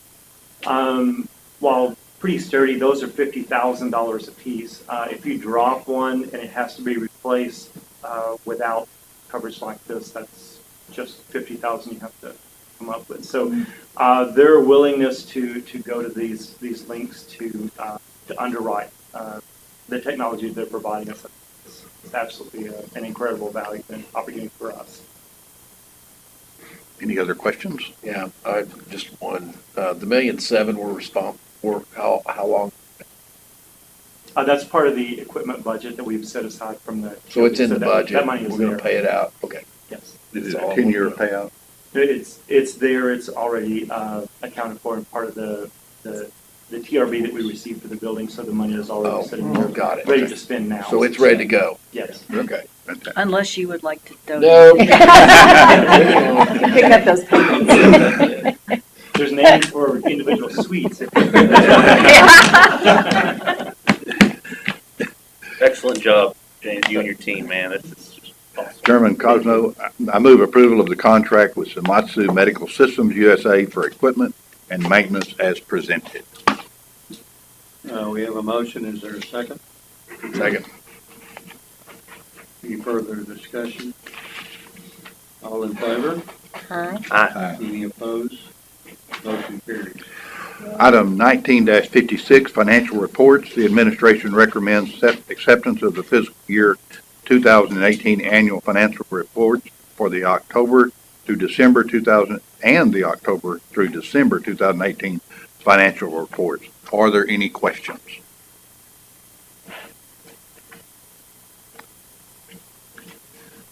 Valerie was sure wanting to come back up here. Have our chance. Hearing no questions, Chairman Crosno, I move the board accept these financial reports as presented. We have a motion. Is there a second? Second. All in favor? Aye. Any opposed? Motion carries. Item 19-57, investment report. The administration recommends acceptance of the first quarter fiscal year 19 report. Are there any questions? And I think all those reports were sent to you in separate emails.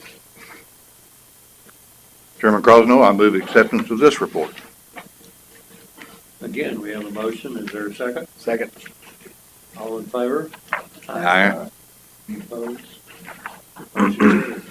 Action, item 19-57, salary, title, position changes in the fiscal year 19 budget. The reports of personnel changes are presented for information only. The lists of salary changes are presented for ratification. Are there any questions? Chairman Crosno, I move the board ratify the changes as presented. We have a motion. Is there a second? Second. All in favor? Aye. Any opposed? Motion carries. Item Love 19. it if somebody would vote against one of these. Please continue, Warren. Item 19-59, authorization for local asset holding accounts. Mr. Stovall, please review this item with us and present the administration's recommendations. Chairman Harris, before I provide a little background information on this recommendation. Hold Yes, on sir, just a minute. excuse me. Mr. Chairman, which one? My husband serves on the board of First National Bank, and I'll recuse myself from voting for this item because of the conflict of interest. Do I need to read it, or do I say? Again, before I provide some additional background information on this recommendation for you today, I want to provide an update that's actually some good news. Pleased to report that after the agenda item was finalized, we were contacted by First National Bank. They agreed to match the rate that American National Bank was offering, which is the rate of textbook plus 20 basis points. To provide you a little context, today's textbook rate is 2.39. The only nuance between the two will be that American National will adjust their rate weekly, while First National will adjust theirs first business day. That's really the only difference between the two recommendations. One other housekeeping item that I need to point out to provide a little context as to why this is being brought for you today. Our local investment policy, which is 4.182, is required to be reviewed and approved by this board annually. And it delegates authority to myself and the Vice President for Administration and Finance to administer the investment program. There's a caveat in our current policy and a provision that states that funds shall be placed based on the best quoted rate, and that implies a single investment vehicle. So because that deviates slightly from our current policy, we want to make sure that you give your permission to proceed with the recommendation. Dr. Shipley mentioned earlier the importance of diversifying our product beside of educating our students. And likewise, diversification is a cornerstone principle of an investment portfolio. So this opportunity, by partnering with these two banks, community banks, will help us diversify our short-term cash investment portfolio. It'll also pick up some asset protection that we're not currently getting. TextPool and the other pools that are currently investing short-term, while AAA rated, they're not technically FDIC insured. So that's a distinguishing factor between what we're proposing today. And the other good thing is we're not having to sacrifice rate of return to do that. So we're getting a little bit of premium on one of the deals that we're investing. Just to familiarize yourselves with the products that are being proposed, the bank products are called the Insured Cash Suite. Both banks are participating in this program. We'd have one relationship bank, First National or American National, and they would pool our money to keep us under the FDIC insurance per institution. So that's how that works. It's the same firm, the Promontory Network, that offers the Cedars program, if you're familiar with the CDs. This just wouldn't have term features, so it would be a little bit more context. The university's short-term investments right now total about $17 million, so we would divest some of those into these two vehicles if approved. It wouldn't have any impact at all. I need to make a point about this, that Texas A&M funds that are invested on a long-term basis have had impact on it. So, any questions about the recommendation? Are the deposits going to be made ratably? Explain that again. Yeah, our cash cycle is a little lumpy, for lack of a better word. So January and August are our two big cash collections. No, I mean between the two banks. Oh, that's what I'm talking about. Yes, we would just divide it out, kind of like we do with so our. So if we got $1 million, half goes here, half goes there. That would be the plan, right? We do that right now with. Just want to make sure. Chris, when you solicited the bids, was it specifically stated that we were going to select two banks? It didn't include a number. We just were generic with our solicitation and put requirements that they had to comply with the Public Funds Investment Act. And we were looking for a liquid bank on a fully FDIC insured. I guess my question is if we didn't specify that, is it appropriate to divide it between two, particularly when one of the banks didn't submit the highest proposal to begin with, I guess? I mean, I get the idea of a part of the purpose of trying to do this is to develop more relationship and deposit functions, and I'm all in favor of that. And I guess I would think that maybe when the bids were sent out, somebody that bid on it would have thought, well, if we're the highest, we're going to get the whole thing. Yeah, it's a fair point. We didn't convey that to the banks when we solicited quotes. So why don't you summarize the call you made yesterday? Because of that topic, we asked Chris to make a call yesterday to verify that this was the right thing to do. So who did you call and what did he say? Sure. We reached out to Patrick Schinkel, who's the director at the Center for Public Management. He conducts trainings all year long that we are, as investment officers, required to take every 2 years. So he's spent his previous career with Texas Police, very knowledgeable, well-respected. So I did reach out to him with some questions we had, and he said it is common practice for governmental entities to go back to banks after they have quoted a specific yield and ask them to match another bank with the intention of splitting funds among two or more. So it is common practice. I solicited bids electronically so that I had a paper email trail, but phone solicitations are actually allowed under the FIA and in our local investment policy. Because I share kind of that same sentiment, Chairman. What incentivizes someone to do their best bid initially then? If the policy or the practice becomes, if you're second place, we'll match you, and moving forward, isn't that the purpose of doing the sealed bids or whatever, if you will, to get the best bid coming out of the gate? So we didn't ask for a match in order to accept it, though. He accepted the lower match, and the bank chose to increase it without our even asking. So as soon as the bank saw the bid from American National, they chose to increase it. It wasn't part of the competitive decision. So we made a decision to go with two banks before that is correct. That match was made. We made a decision to go with two banks, the two highest bids, and because the lower of the two highest was lower, they chose to match after being accepted. Chris, why did we choose two banks? Was it after that conversation that we decided that two banks was a good choice? No, it was really more of the diversification piece. The rate was That's what I was heading. All that significantly different, 15 basis points. Right. They're still very competitive. And look, you guys know this. I mean, banks don't make a ton of money on these deposits. No, I mean, they, if any. a lot Right. of busy work for very little return. Well, to be honest, they all want the deposits. Yeah, they do, but they don't make anything on But it. I'm coming back again, when we sent out the deal, did we say we're going to take 2 banks? We did not. We didn't indicate any specific number. Well, how many bids did you get? We had 3 responses, 2 of which were the fairly competitive ones that are closer to prevailing interest rates. The other one was not as. And then the other banks chose not to respond. Well, I'm bothered by the match part. That anybody that would have bid wouldn't, I mean, if you're gonna give the right to match, I think you ought to give the right to match to everybody that bid. But we didn't give the right to match. That was never a conversation. The Well, bank, but you wound up doing it, Suzanne. no, sir, we accepted their business and they chose to change. It was not a part of the competitive process. So I see that differently than that we asked them to increase their offer. But I'm not in banking, that's how I saw it.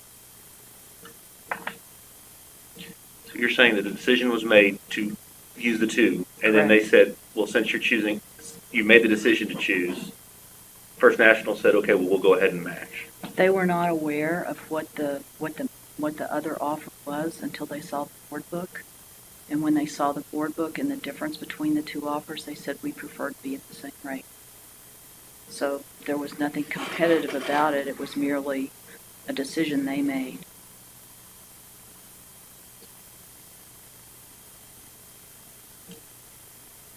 And the board book recommendation was to use both, even getting the lower rate.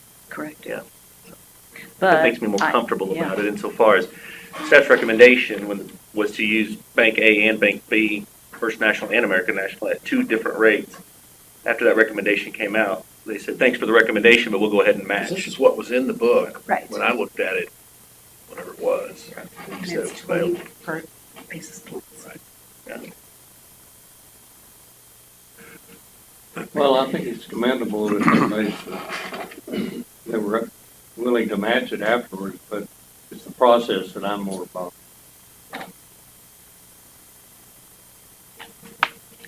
So We've had a discussion about it. Huh? So they agreed to match it after. Correct. Are there any other questions or discussion? Chairman Crosno, I move approval of the recommendation presented. Would you like, and those include the match rates, right? The motion would be to award the deal As to recommended. American National Bank and First National at 20 the same bips. rate. Right. 20 bips. Is there any further discussion about it? All those in favor? Second. Okay, sorry.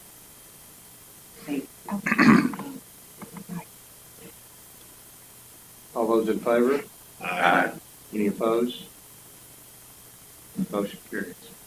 Item 19-60, approval of the 403B Deferred Compensation Plan. A copy of this motion is in your folder. Mr. Maka, please review this item with us and present the administration's recommendation. Chairman, members,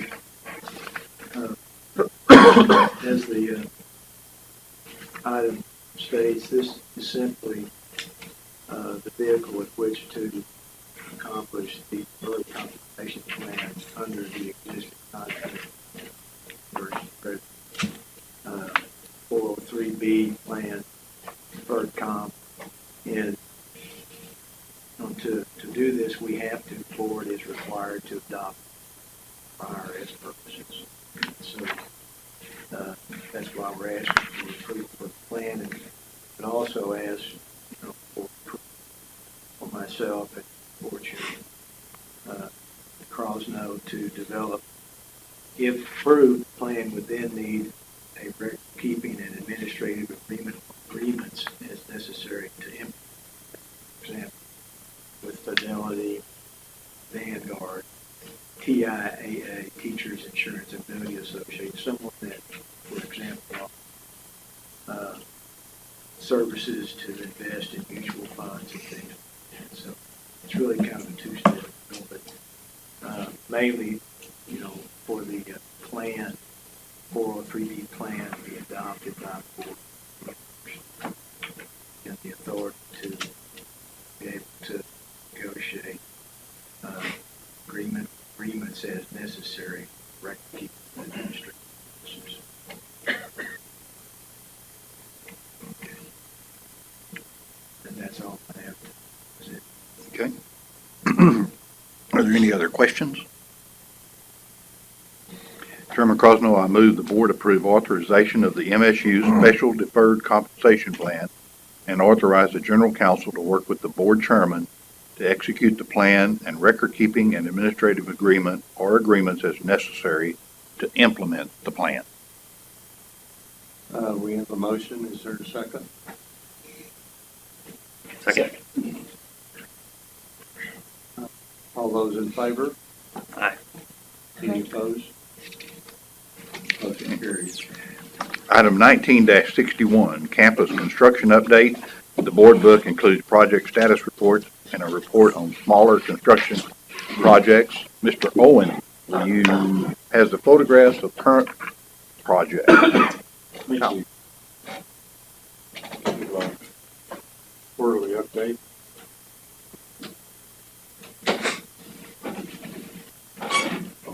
Yes. High tech. We'll start with the rendering of the health science building. It's seen LJR over here.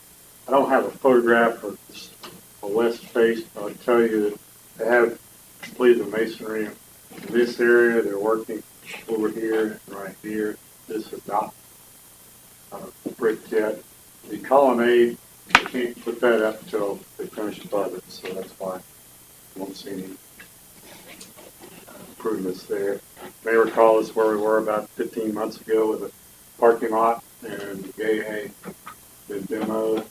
Where we are now with, you see the brick on the north face and over here on this eastern side has been finished. They're in the process of putting the steel up for the colonnade. Excuse me. They're about 95% through with the utilities, framing and sheetrock on the first floor, probably about 85% through on the second floor, like 65 or so percent on the third, and probably 40% on the fourth. They have acknowledged they are a little behind. We are aware of that, but there is a plan to get us where we need to be.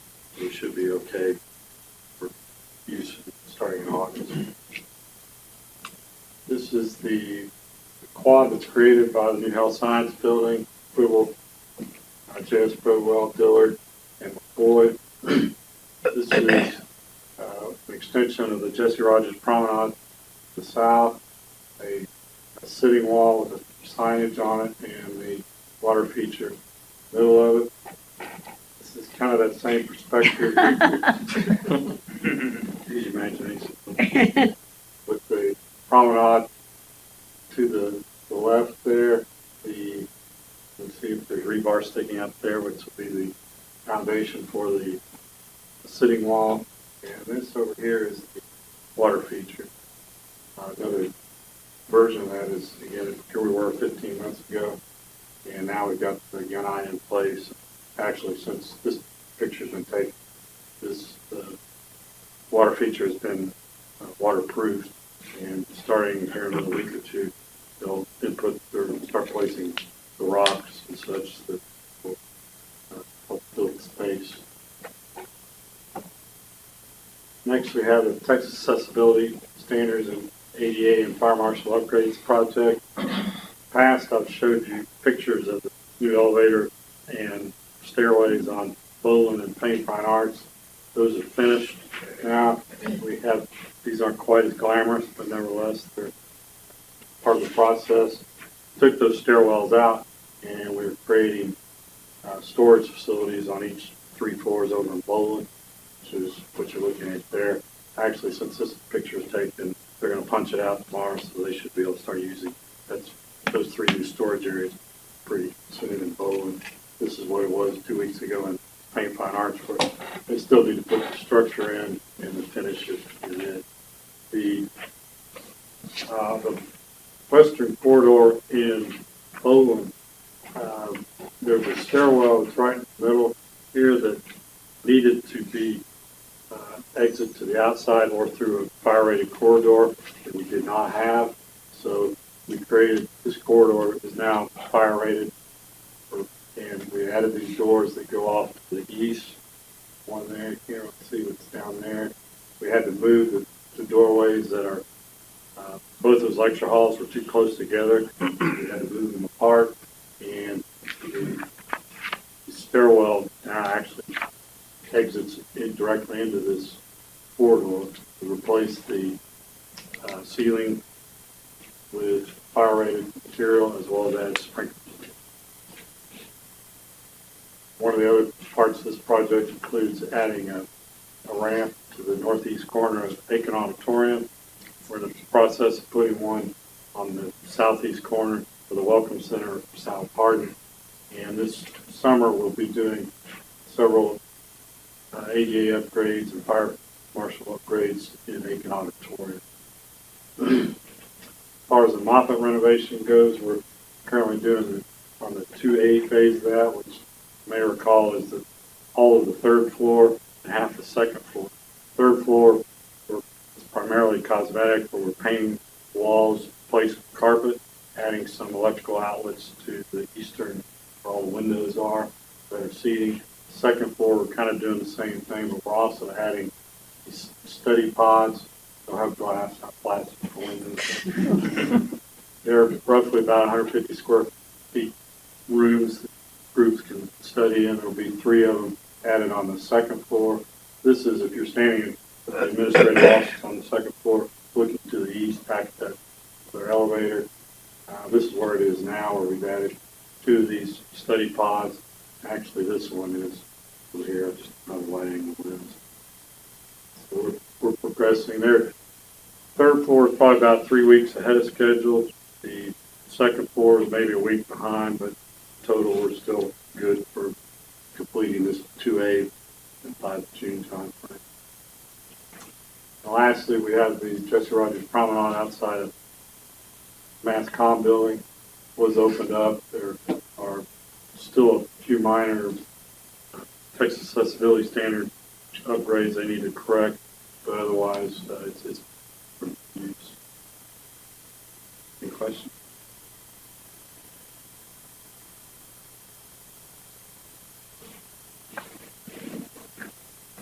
Thank you, Kyle.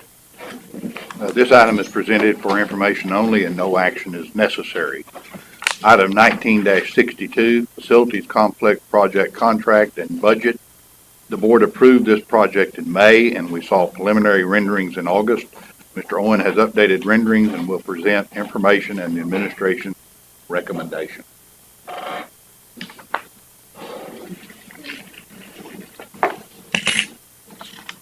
Thank you.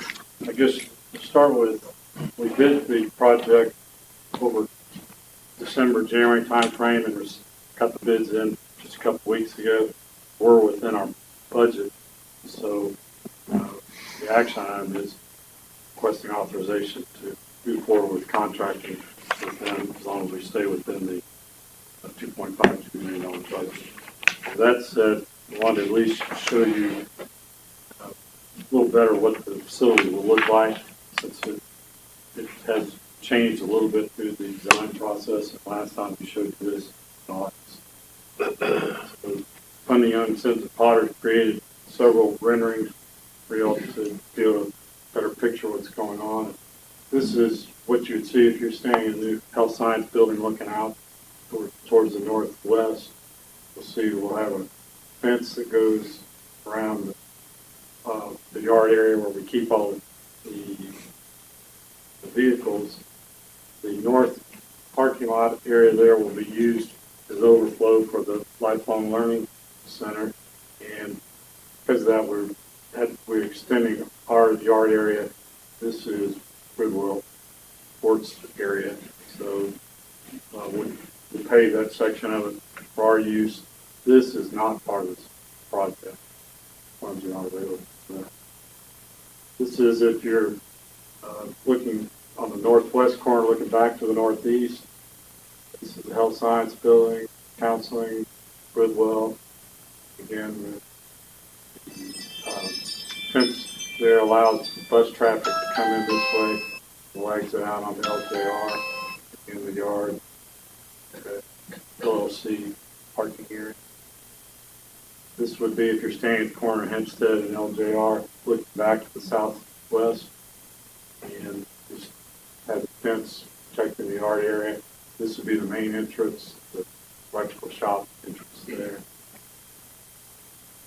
And if you're standing inside the yard looking back to the northeast, this is what you see with the ground shop, vehicle shop, carpentry shop entrances there. And lastly, this is a plan view of it that shows the building itself and where the fence line extends. And this project was funded with limited dollars, and so we strived very hard to make it basically no frills. And so it may not come up to all the architectural standards that MSU usually has on our campus buildings. We asked the architect to at least present some ideas, thoughts that we could show to you guys just in case you had any comments. All of which are not in the budget. Yes, Okay. very important point. And I'll show you these on the drawings, the second that I want to at least go through. And first would be to add a 3-foot wainscot across just the north side of the building, because the rest of the building is going to be enclosed by 8-foot fence for all practical purposes. So beautify that. You're not getting a lot for your dollar, if you will. And that would cost about $25K. You did it around the entire building, cost about $60K.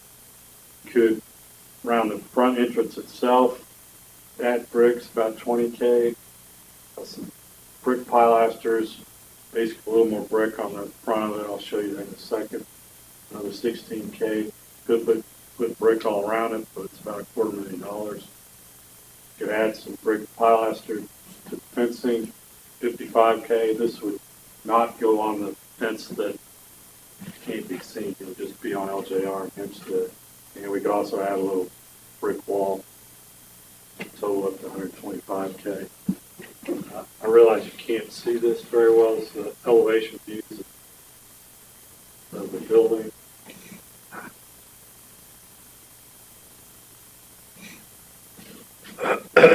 But the first one,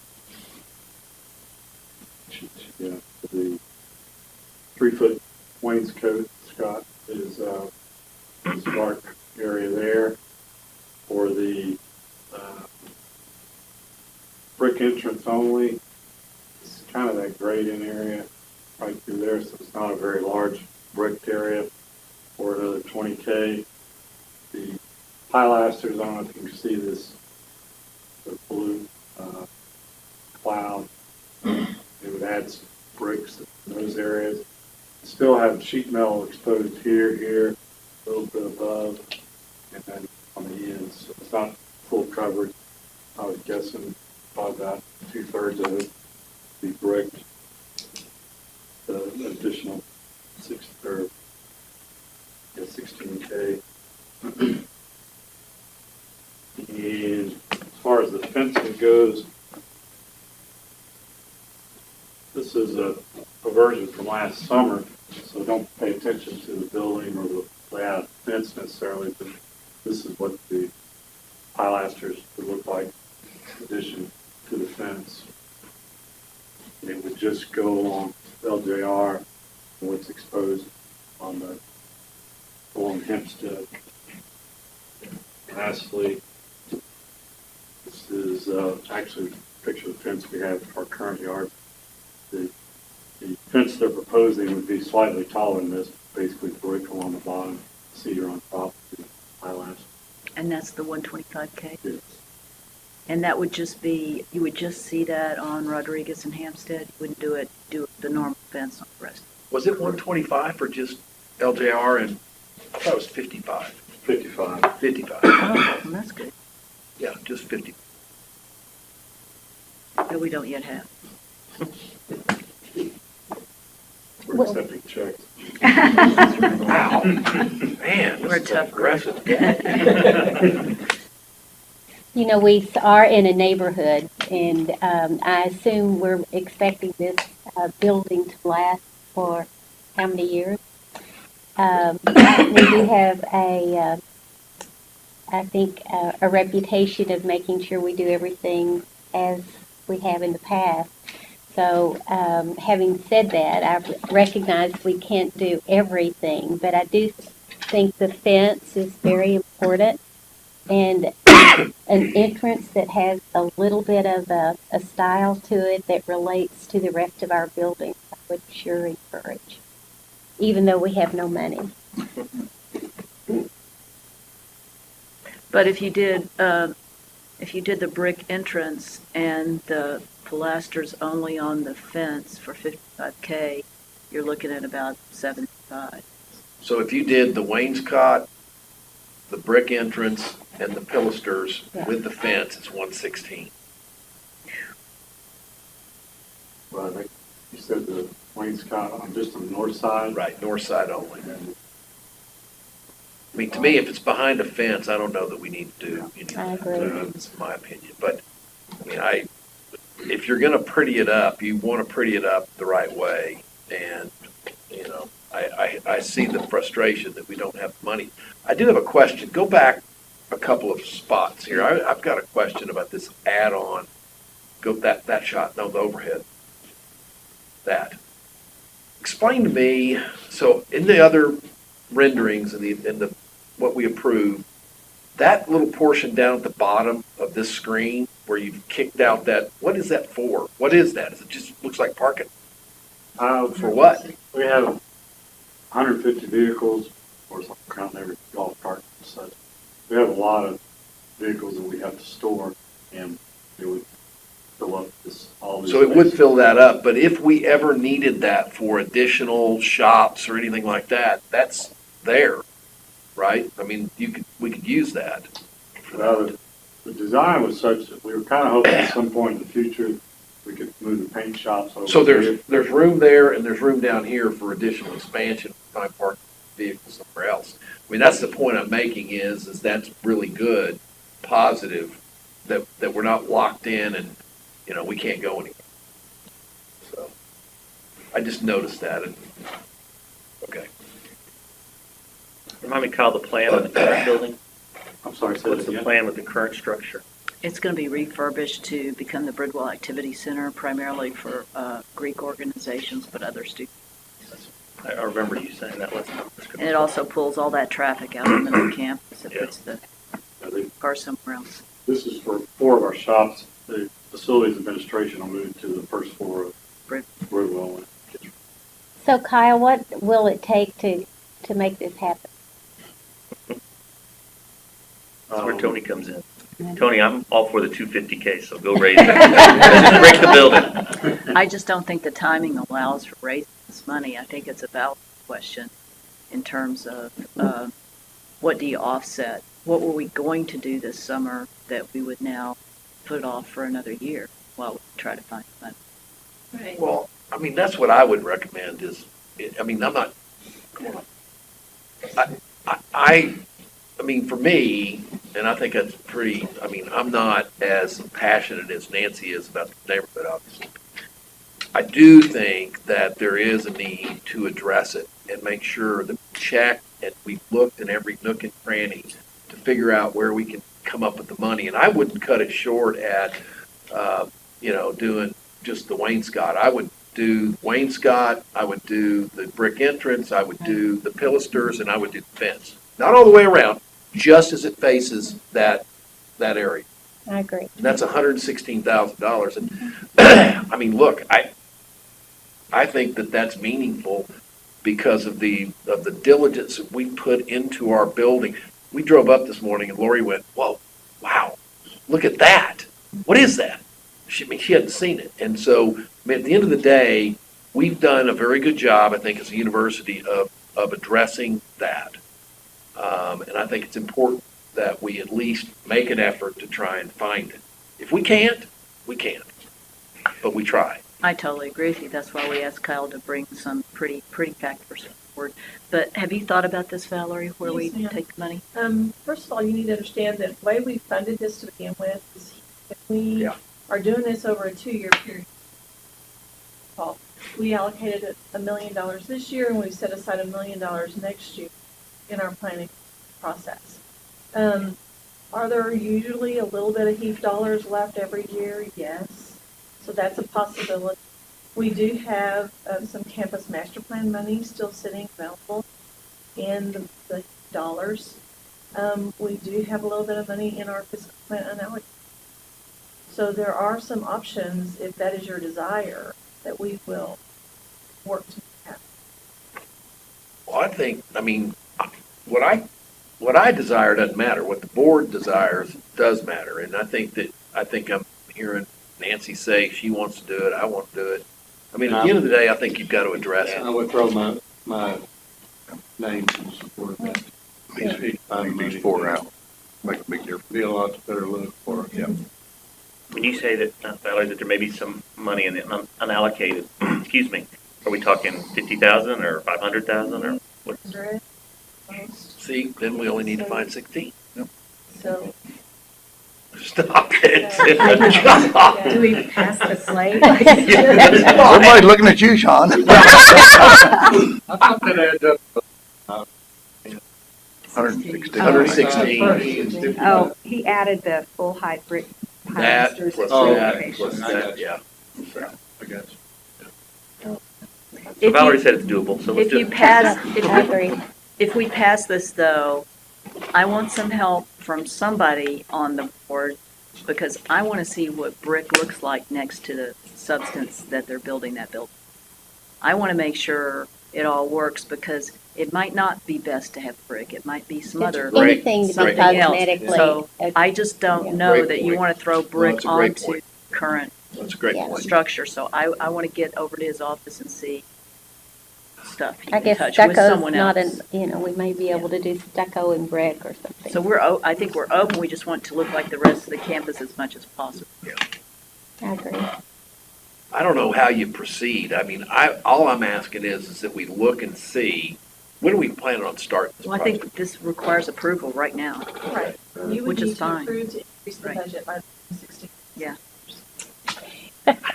That's okay. We have a motion. Well, let's wait. Yeah. I said it half jokingly earlier, but the 250 is going to be out. I really love the look of our campus, and I just don't think a sheet metal building, and it's not in the middle. That's right. Okay, it's right on. Okay.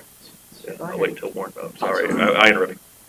I said, I really love the look of our campus. We're building a building that while it won't be in the middle anymore, it's still going to be a cornerstone of the campus. And I just hate to be a sheet metal building. And I know 250,000 is a bunch, but if this building's going to be there for 30 years or whatever, I mean, I don't know the life expectancy. I'd really wish that, I mean, if there was a way to get it. Let me ask a question. If we did the Wayne Scott, they'd have to build a brick ledge, right? If they did that, could we not address that down the road? I mean, I hear what you're saying, and I don't disagree with you, but 250's big step beyond 116. And if we have a brick ledge, it's something you could come back and do at a later date, right? Yes, we omitted a big brick ledge on the original design just to save more concrete. But if we do the Wayne Scott at 25, at least on the north side, we've addressed that. And how much more do you think it would be to put a brick ledge around the whole building? And would it look goofy without a Wayne Scott? I don't think it would look bad around the rest of it because it'd be a ground level. 60. Well, no, I mean, that's just to put the Wayne Scott. If we just put the ledge up, not the brick, just the ledge in anticipation of potentially bricking the building down the road, what does that look like? That was what I was asking. I'm not suggesting we do. Wayne Scott around the whole building makes nothing because it's behind the fence. But if we have the brick ledge in anticipation of what Tony's talking about down the road, when we can come up with money, Well, let me ask, if you went with bricking the whole building, would you have to have a decorative fence? So could we just remove the 55 or 125 and make the 116 250K? could. And I think it's easier to come back and make the fence look nice than it is. Generally, when you True. put off stuff like this, you don't come Great back point. to it. Yeah.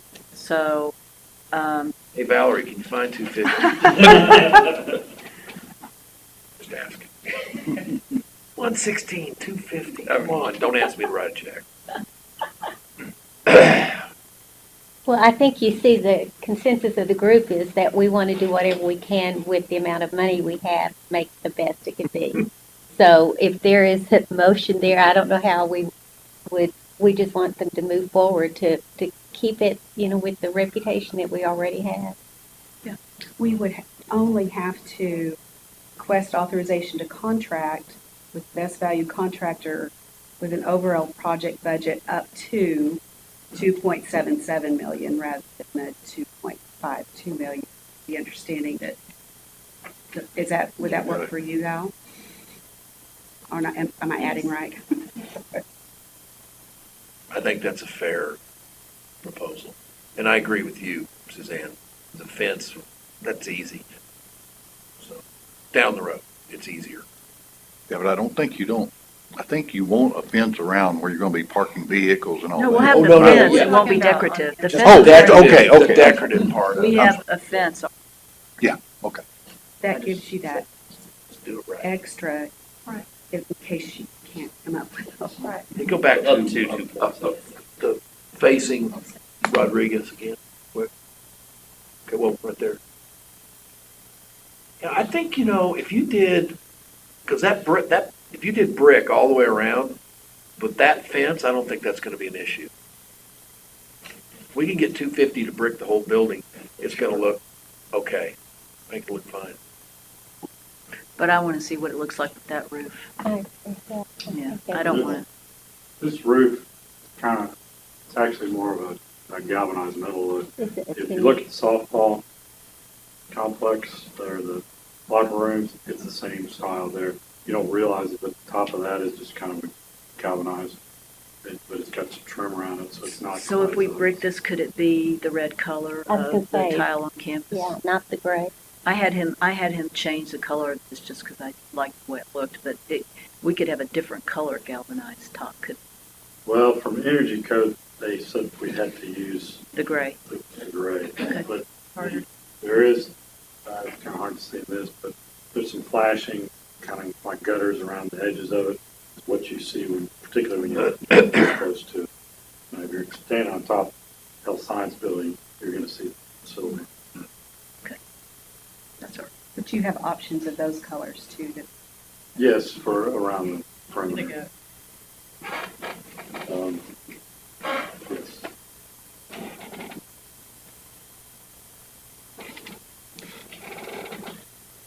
So Debbie, your motion?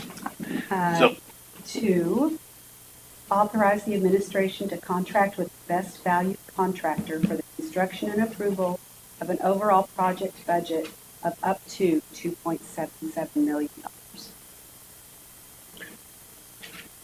Does that mean that you, Suzanne, you, Kyle, will get the opportunity, though, to make sure that this, if we get there, if we find it, right, that this brick will look good with this roof, right? I would like a board member or two to go with, or be with me when they present it. Because I imagine Bundy would present it in this I room think like that- we do yeah. everything else.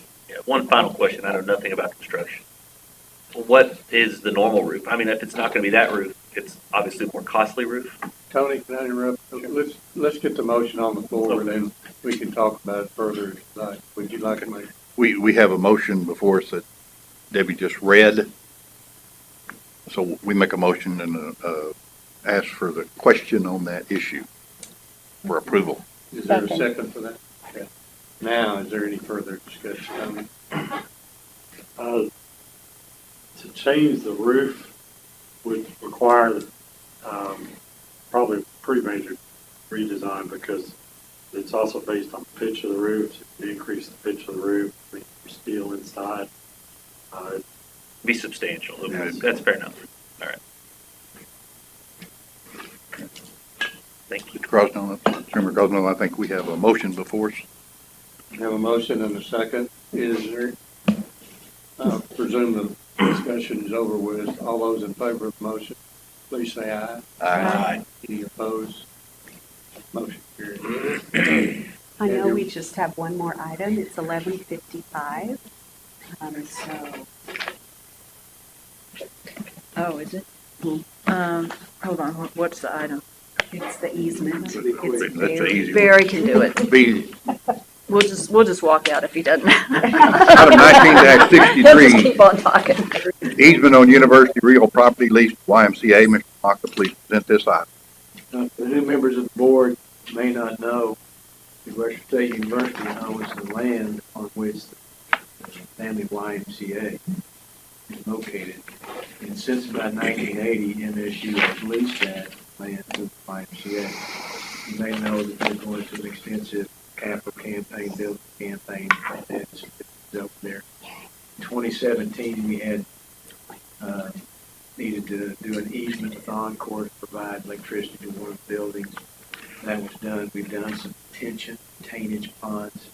Those have to be approved by the board. Those were done. This one is for a transformer easement to again allow Encore to provide power to the gym. So that's simply all this is. It's an easement to Encore. Are there any other questions? Chairman Crosno, I move approval of this item as presented. Is there a second? Second. Any discussion? All in favor, please say aye. Aye. Any opposed? Motion carried. That concludes the finance report. We're going back for lunch. And that means we're walking to the student center. And the board meeting will resume at 1 o'clock. Yes.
All right. And then I was- I don't eat vegetables often, but when I do, they're Call the meeting back to order. We will now move to the audit, compliance, and management items. Regent Burke's not going to be able to join us, so Regent Hessing. Okay, thank you. The first item is 1964, the compliance update. Mr. Stovall's update on compliance activities is in the board book, and he is here to answer questions if necessary. Are there any questions regarding this report? Okay, if there are none, this item is presented as a point of information only and no action is necessary. Item 1965, audit update. Ms. Kidwell's update is also in the board book for our information, and she is here to answer any questions you might have. Are there questions regarding this update? No? This item is also presented as a point of information only and no action is necessary. Item 1966, minors on campus audit. This audit report in the board book is in the board book and is presented for acceptance. Ms. Kidwell, please review this report with us. Thank you. Appreciate you chairing our committee. This audit was completed right before the December holiday break. The report was finished January 17th, and I want the board to know that actions have already been taken, and General Counsel, Dr. Lamb, the Director of HR, and several others have already started addressing these recommendations. And I wanted to let you know that the findings as presented in the report are on track to be implemented on their dates March 1st, September 1st for finding number 1. And finding number 2, the child protection training program course has already been reviewed, updated, and has received approval, and we're fighting a few technical difficulties right now, but we'll have the new training rolled out online by the end of February. And the creation of the conceptual outline of the automated process on taking care of these events has begun. So I'm very proud and pleased to be able to report that these recommendations are already in process and or completed, and they should be finalized by their proposed implementation dates. I'll be happy to answer any questions you have about the report or the findings. Any questions? Other discussion? Chairman Crosno, I move the board accept this audit report. We have a motion. Is there a second? Second. Any discussion? All in favor? Any opposed? Motion carries. Please continue. Item 1967, policy manual change. A change to the university's contract policy is presented in the board book and is recommended for approval. Mr. Owen, please review the proposed policy change.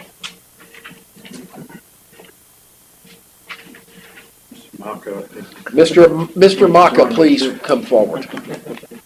I'd be glad to kick it off. It's in your board book, but our policy 2.24 for the execution of university contracts, the board's already delegated to the administration the authority to issue certain contracts. And as you can see, the contract we're talking about in question pertains to purchase of electricity and natural gas through providers other than the general land that don't exceed $2 million. Currently, we can do those for a term of 7 years, but Kyle and his office, particularly Sarah Webb, who negotiates those for the university, they're getting better offers for a 10-year range. And so the administration is asking that we modify 2.24 as it regards, it's in the board book, that we extend that from 7 years to 10 years to make it more lucrative for the universities to save more money on these electricity contracts. I'll add to that we're currently paying 4.265 cents kilowatt hour. We had a proposal just yesterday, excuse me, for 3.875, or almost 10% decrease. And that's practically a cost. I mean, you looked on your own residential, it costs you about 11.4 cents a kilowatt hour. So it's a great deal. We just, the longer we can contract, the better off we'll be. They're currently closing several coal-fired plants around the state, building gas-fired ones. They're several years out. Thought projections are that cost of electricity will go down further out, so that's why they're giving us better rates long term. To me, it's kind of hard to pass up anything less, of course. Is this through the Texas General Land Office? No. Direct energy. I'm sorry? Direct energy. Direct energy. The policy allows us to negotiate through the GLO or the utility contract. All right, any questions or further discussion? Chairman Crosno, I move the board approve this policy change as presented. We have a motion. Is there a second? Second. All in favor? Aye. Any opposed? Motion carries. Okay, item 1968, Board of Regents bylaws, a new draft of the board bylaws is shown in the board book for our information and review. Mr. Maka, please highlight the changes that have been made since we saw this document in November. Okay. The highlight, the changes are all in highlighted in green that have been added since they were posted in November. Not asking the board to take any action today, but to review these, process these, because we'll come back for the May board meeting and ask for approval of the changes to the bylaws. But they're highlighted in green, and only ones that I would really particularly call your attention to were on page 5, which were added, and the source for these is the AGB, the Association of Governing Boards. It has to do with fulfilling fiduciary responsibilities, which, as y'all know, is a very important concern, responsibility for board members. And you know, again, these were suggested, recommended by AGB. I like them because they really tell you in detail, you know, what the fiduciary responsibilities, practically speaking, are. And so they're enumerated there for you. Other than that, and you know, beginning on page 8, I've tried to highlight for the board members in a place where you can go any required disclosures that you need to make. And again, those are highlighted on pages 8 and 9. But to have one specific area where you can go to find the type of disclosures that you're required by law to make. And so those are, again, very significant. You know, a lot of the other changes have to do with the change in the way that board meeting is going to be run. And again, those are highlighted in green, and probably will tweak those. Probably be some more tweaks before we post in May. But wanted y'all to see those. Also, we tweaked, you know, probably a significant consideration would be on page 21 with regard to the executive committee. Talks about, see, the committee shall be empowered to act for the board between regular board meetings on all matters except for the following. Give the executive committee authority to act for the board between meetings, except those areas. For example, subsection A, presidential selection, termination, board officer election, those kind of things. Really, the full board. Again, this is an AGB recommendation. But the rest of the changes, we have talked about the different committees' responsibilities. And if you look like, for example, on page 22, 23, you can see the old way that we described that. And, Debbie, when we were getting ready, talking about doing this, Debbie kind of took all those responsibilities and, just kind of put them in bullet form. And so, for example, like page 22, section 602.2, Finance and Facilities Committee, you see A, construction updates, B, project review and approval. Just kind of bulleted those general areas for each committee. They're spelled out like that. Kind of the broad areas, which we think is pretty good. Just bullet them like that and set them out. And I think that's, we did some tweaks on the, page 28 in particular, because we've changed, for example, Keith Lane, Vice President of Student Affairs, used to be also a course and management. That's now Fred Deitch's responsibility. And so we kind of tweaked both of those positions to more formally reflect what they currently do. And so that, in a nutshell, is kind of an update of the updates that we've made since November. On that page 28, that 705 Vice President, do we call our Flower Mound facility the Flower Mound Learning Center? I don't know Yes. specifically what Yes. we call it. We can't call it anything more scientific without accreditation. So yes, we made that up.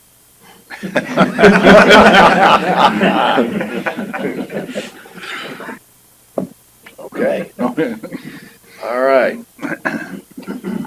This item is presented for information only and no action is necessary. The board will ask to be approved the bylaws in May. Chairman Crosno, that completes the audit, compliance, and management review items. Thank you, sir. We will now return to items that were delayed earlier today. Out of 1942, the University Leadership Report. All right. So Debbie and I just returned, along with Jennifer Smith, from our first visit on Capitol with the new session. And this Tuesday, it was for our hearing on Senate's finance, and we're going back Monday for House Appropriations. We spent a day just visiting people in the day we weren't testifying and sitting watching everybody else testify, waiting for our turn to testify. So we got in, 8 offices or so? 9 offices of representative senators or their staff. So we felt like we made a good impact on that day of touching base. And what we did in those offices is like what we did in the Senate Finance. We represented our requests of the legislature for this year. So our request, as you may remember, is a $2 million funding, $1 million for each year of biennium, to offset the costs that we chose to invest in the Flower Mound facility. We talked a lot about Flower Mound. We're very interested in it. And what I loved about this visit and this hearing is it shows how multiple locations will extend the number of legislators paying attention to us. So the chair of Senate Finance is Jane Nelson, who knows Flower Mound very well. It's her area. And so she might not have listened to us as closely talk about something in Wichita Falls. So the more places we are, the more legislative interest we'll have. Similarly, Tan Parker, who is from the Flower Mound area, has asked to see us when we're in town next week. We may not see him next week. It may be another week, and he's in the House of Representatives. So we felt like we got a good request out there. Our second request is for another tuition revenue bond. but we did it a different way this time since we felt like we had a really generous TRB last time with the health sciences building you see going up. We asked for $10 million in funding for infrastructure. So that would be funding that would give us two new boilers in our central plant. It would a sewer line that needs to be moved away from campus for future growth. It would repair the tunnels that are underground that are starting to crumble, and it would dredge Sykes Lake. So it's not a really sexy type of request, but it gets everybody's attention because it's different. It's not building a building. And then our top requests really are, like all the other presidents, formula funding. We also would we'd like to recover some of our formula funding that's been reduced in the past. We want to continue the financial aid that is given out through the state of Texas. And we would like Hazelwood relief. And Hazelwood is the subsidy that we offer for veterans and relatives of veterans, and it currently has a price tag of $1.95 million, and it goes up every year. And it was an unfunded mandate decided by the legislature several years ago, and every year the presidents come back and ask for some relief. And we echoed those sentiments in our visits. But what I really wanted you to see is you've got my testimony, and I just would love for you to look at page 4 in that testimony, because Debbie and I put these things together in the summer, and we're thinking about what might look good, and we just kind of put this all together. And when I read this page, I thought, gee, at the board meeting, it's page 4, Sean. Flip it over. Thank you. At the board meeting, so often we're struggling with how we can get better and how we haven't gotten better fast enough. And I just wanted you to see these indicators of improvement in the past 10 years. So you want a higher average course load. That's not a huge jump, but students are taking close to 14 hours on average. Our number receiving Pell Grant is growing. That's very similar for the demography of the state. And that was my point to the Senate, is we are reflecting the demographic changes you see in Texas. The number of community college transfers from 1,900 to 2,100.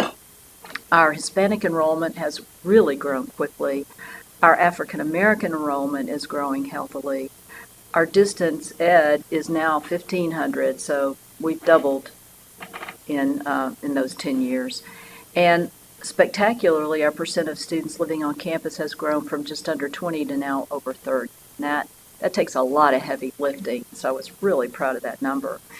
But then the things that take the longest to turn around are the things I'm proudest of, which is the next category, which is student success. You can see our first-time student graduation rate is 22.3%. Now, that's a low number, but remember, that student is the student who came to Midwestern with no other credits, not dual enrollment, not transfer credit, and stayed to completion.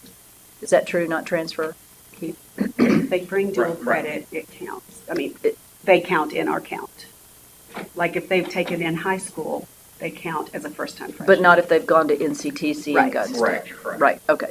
So this is a student who's like brand new at Midwestern, and we don't attract a whole lot of those students, so this is a small number, and that's how many complete, because a lot of those transfer out again.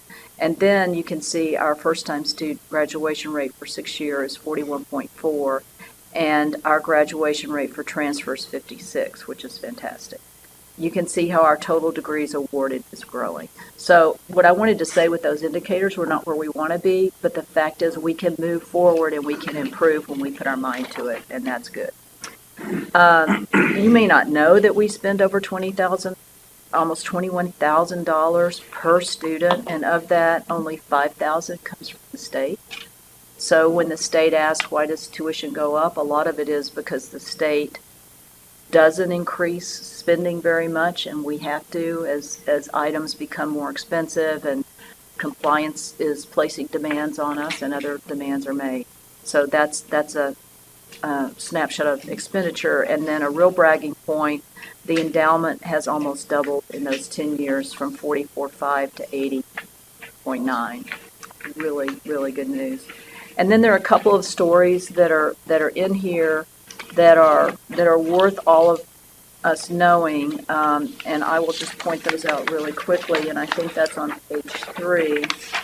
You may not know, under the points of pride, you may not know how many kudos we get for our Gunn College of Health Sciences and Human Services. So the second bullet indicates that we earned top spot, the Diverse Issues in Higher Education magazine's list of top 100 minority health sciences program. I mean, that's the top in the country, and it means that we're enrolling a demographic similar to that in Texas, and they're succeeding in that education. And we ranked number 1 for bachelor's degrees in allied health diagnostic, intervention, and treatment professions in 2017. And then the other kudos you see are talking about the value that you get from a Midwestern degree, and primarily in high-earning careers. So the last bullet on that page, we have a group called the Best Value Schools website that looks for the earnings of graduates as a return on their investment, and we're among the top 10 in Texas. So our ROI is over 20 years is $300,000, and that basically means our average debt is $29,000, so that's $30,000. For that debt, you're recovering 10 times as much. So your ROI, it's other factors, but your ROI is $300,000. So I just thought it was important for you to hear some of our happy stories as well as the struggles that you helped us in. We have a lot to be proud of. Any questions on what might have happened during that visit, or anything you know that I need to know on that subject before I move on? Okay, we have received a grant from the coordinating board that is called the Affordable Baccalaureate Program, and we wanted to thank Dr. Capps from our education program. And did James work on this also? Or yes, Keith? Yeah, and James Johnson for putting this together. What the coordinating board is looking for are programs that are affordable and easily completed in subject matter that is needed. So they looked at our pre-K to third grade training, which is called early childhood, and created a degree that seamlessly interfaces with the community college degree offered at NCTC and can be offered in a hybrid model. So, and something brand new for us is competency-based. So what that means is if you are a teaching assistant in Louisville schools in early childhood, and your life experience or your work experience has had you master concepts in education or other concepts, you can test out of those concepts and get credit for them without taking the course. So you can accelerate your progress through a degree based on your current competency rather than seat time. Am I telling the truth there, James? Okay, good. I'm not always sure. So anyway, that's what we're doing in NCTC, and if we could replicate that in other fields, that would be highly attractive to the state. They're really subsidizing these types of competency-based degrees, and they're the future just like online is. And then finally, as Kyle was going to steal my thunder and tell you, you may know that he and I, Kyle. No, he's going to get that. Oh, I thought you were walking out on me. Come on, bring the award forward. You can come sit up. No. Oh. Go ahead. Was I supposed to move? No. Oh, I'm sorry. You're good. This is the award we received at the National Convention of the NCAA, and it was in the whole group of Division II athletics, we received the only award given at the final session, and it is the top award for service. And this, Kyle, why don't you describe the project, because I had nothing to do with it. But I did hold the award for the picture. Yes, you did. Honestly, this has to go back with our Robert Graves tragedy and our 24-strong legacy that we continue to maintain and make sure that he's never forgotten here at Midwestern. So through some folks, Reagan Foster and coaches certainly got together. We had a 24 acts of kindness in the community based on his 24 his number. And so we got together with the community and certainly our coaches and student athletes. And for those 2 weeks, we did 24 acts of kindness to this community. And so, and we applied, we sent it in, certainly. We thought it was very important and a great story. So a couple months later, we got a call and we won. So not only do we get this, we got a $1,500 grant that we're going to, a check from them. We get a doubleheader or one football game or a doubleheader basketball game to be broadcast on ESPN3, which we have to decide on here pretty quick. So, and you and I got our all expense paid trip. We did. And we paid for everything, and they're going to pay us back. That's correct, and that was kind of a nice to Orlando. Thing. Exactly, exactly. So, so all those Uber things, and they're all paid for. Anyway, and for both of us, it was really bittersweet because this was an act of service on the anniversary of his death. And so it was really, it wasn't a time where you could stand up with joy to accept it, and I think it was very moving for the community. But it also showed what type of university we are, right. that we would remember Robert in that way. Right. So, Kyle, what are some examples of your acts of kindness? Well, we did stuff even on campus here. We would give out, we did... picked up trash. We did Boys and Girls Club stuff. We'd have them come in. Did Meals on Wheels. Some some acts that you kind of take for granted that it just always gets done, and we were very influential. And again, our department had a big deal, had a big part in all of those things. And really kudos to the coaches because. And players, certain student athletes that were involved with this as well. So and the last day, everybody on campus yes. was invited to do 24 push-ups with the team because they start every practice and end every practice with 20 push-ups in his honor. That's correct. And so we had the whole athletic fields, and it went on YouTube and everything. We had all the athletic fields there with people doing push-ups. Right. And some of us did fingers. How many? I did not use some of us, but some of us. Anyway, it was a real point of pride. Can I tell you something real quick? So 10, 15 years ago, I asked Jesse Rogers for an old jersey. We were decorating one of the rooms at our lake house in all the universities our kids went to. Midwestern was one of the rooms. And I asked for a jersey. You know what number that jersey is? Because I saw it in the closet this 24. week. It was 20. Well, that has now been retired. I know. How cool is that? Yeah. I saw it in the closet this week. I said, oh, gosh. Now our football team brings the jersey out, and hangs it up wherever we go. So that's cool. Really good stuff. And the family's great. So thank you, Kyle. Yes, thank you. Thank you. It was a wonderful moment. And that concludes my report. Thank you for this information. Congratulations for that department. The Board of Regents will now go into executive session to discuss items 1943A, consultation with attorney, and 1943D, personnel matters, as allowed by Texas Government Code Sections 551.071 and .074. For the record, the date is February 14, 2019, and the time is 1:32. 1:32.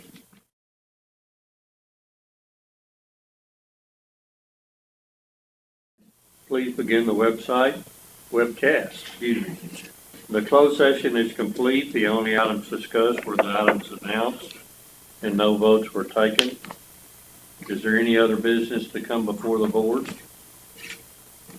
If not, that concludes our meeting. Thank you again for your participation in our meeting today. Thought we had some really good discussions about a number of things. We're adjourned.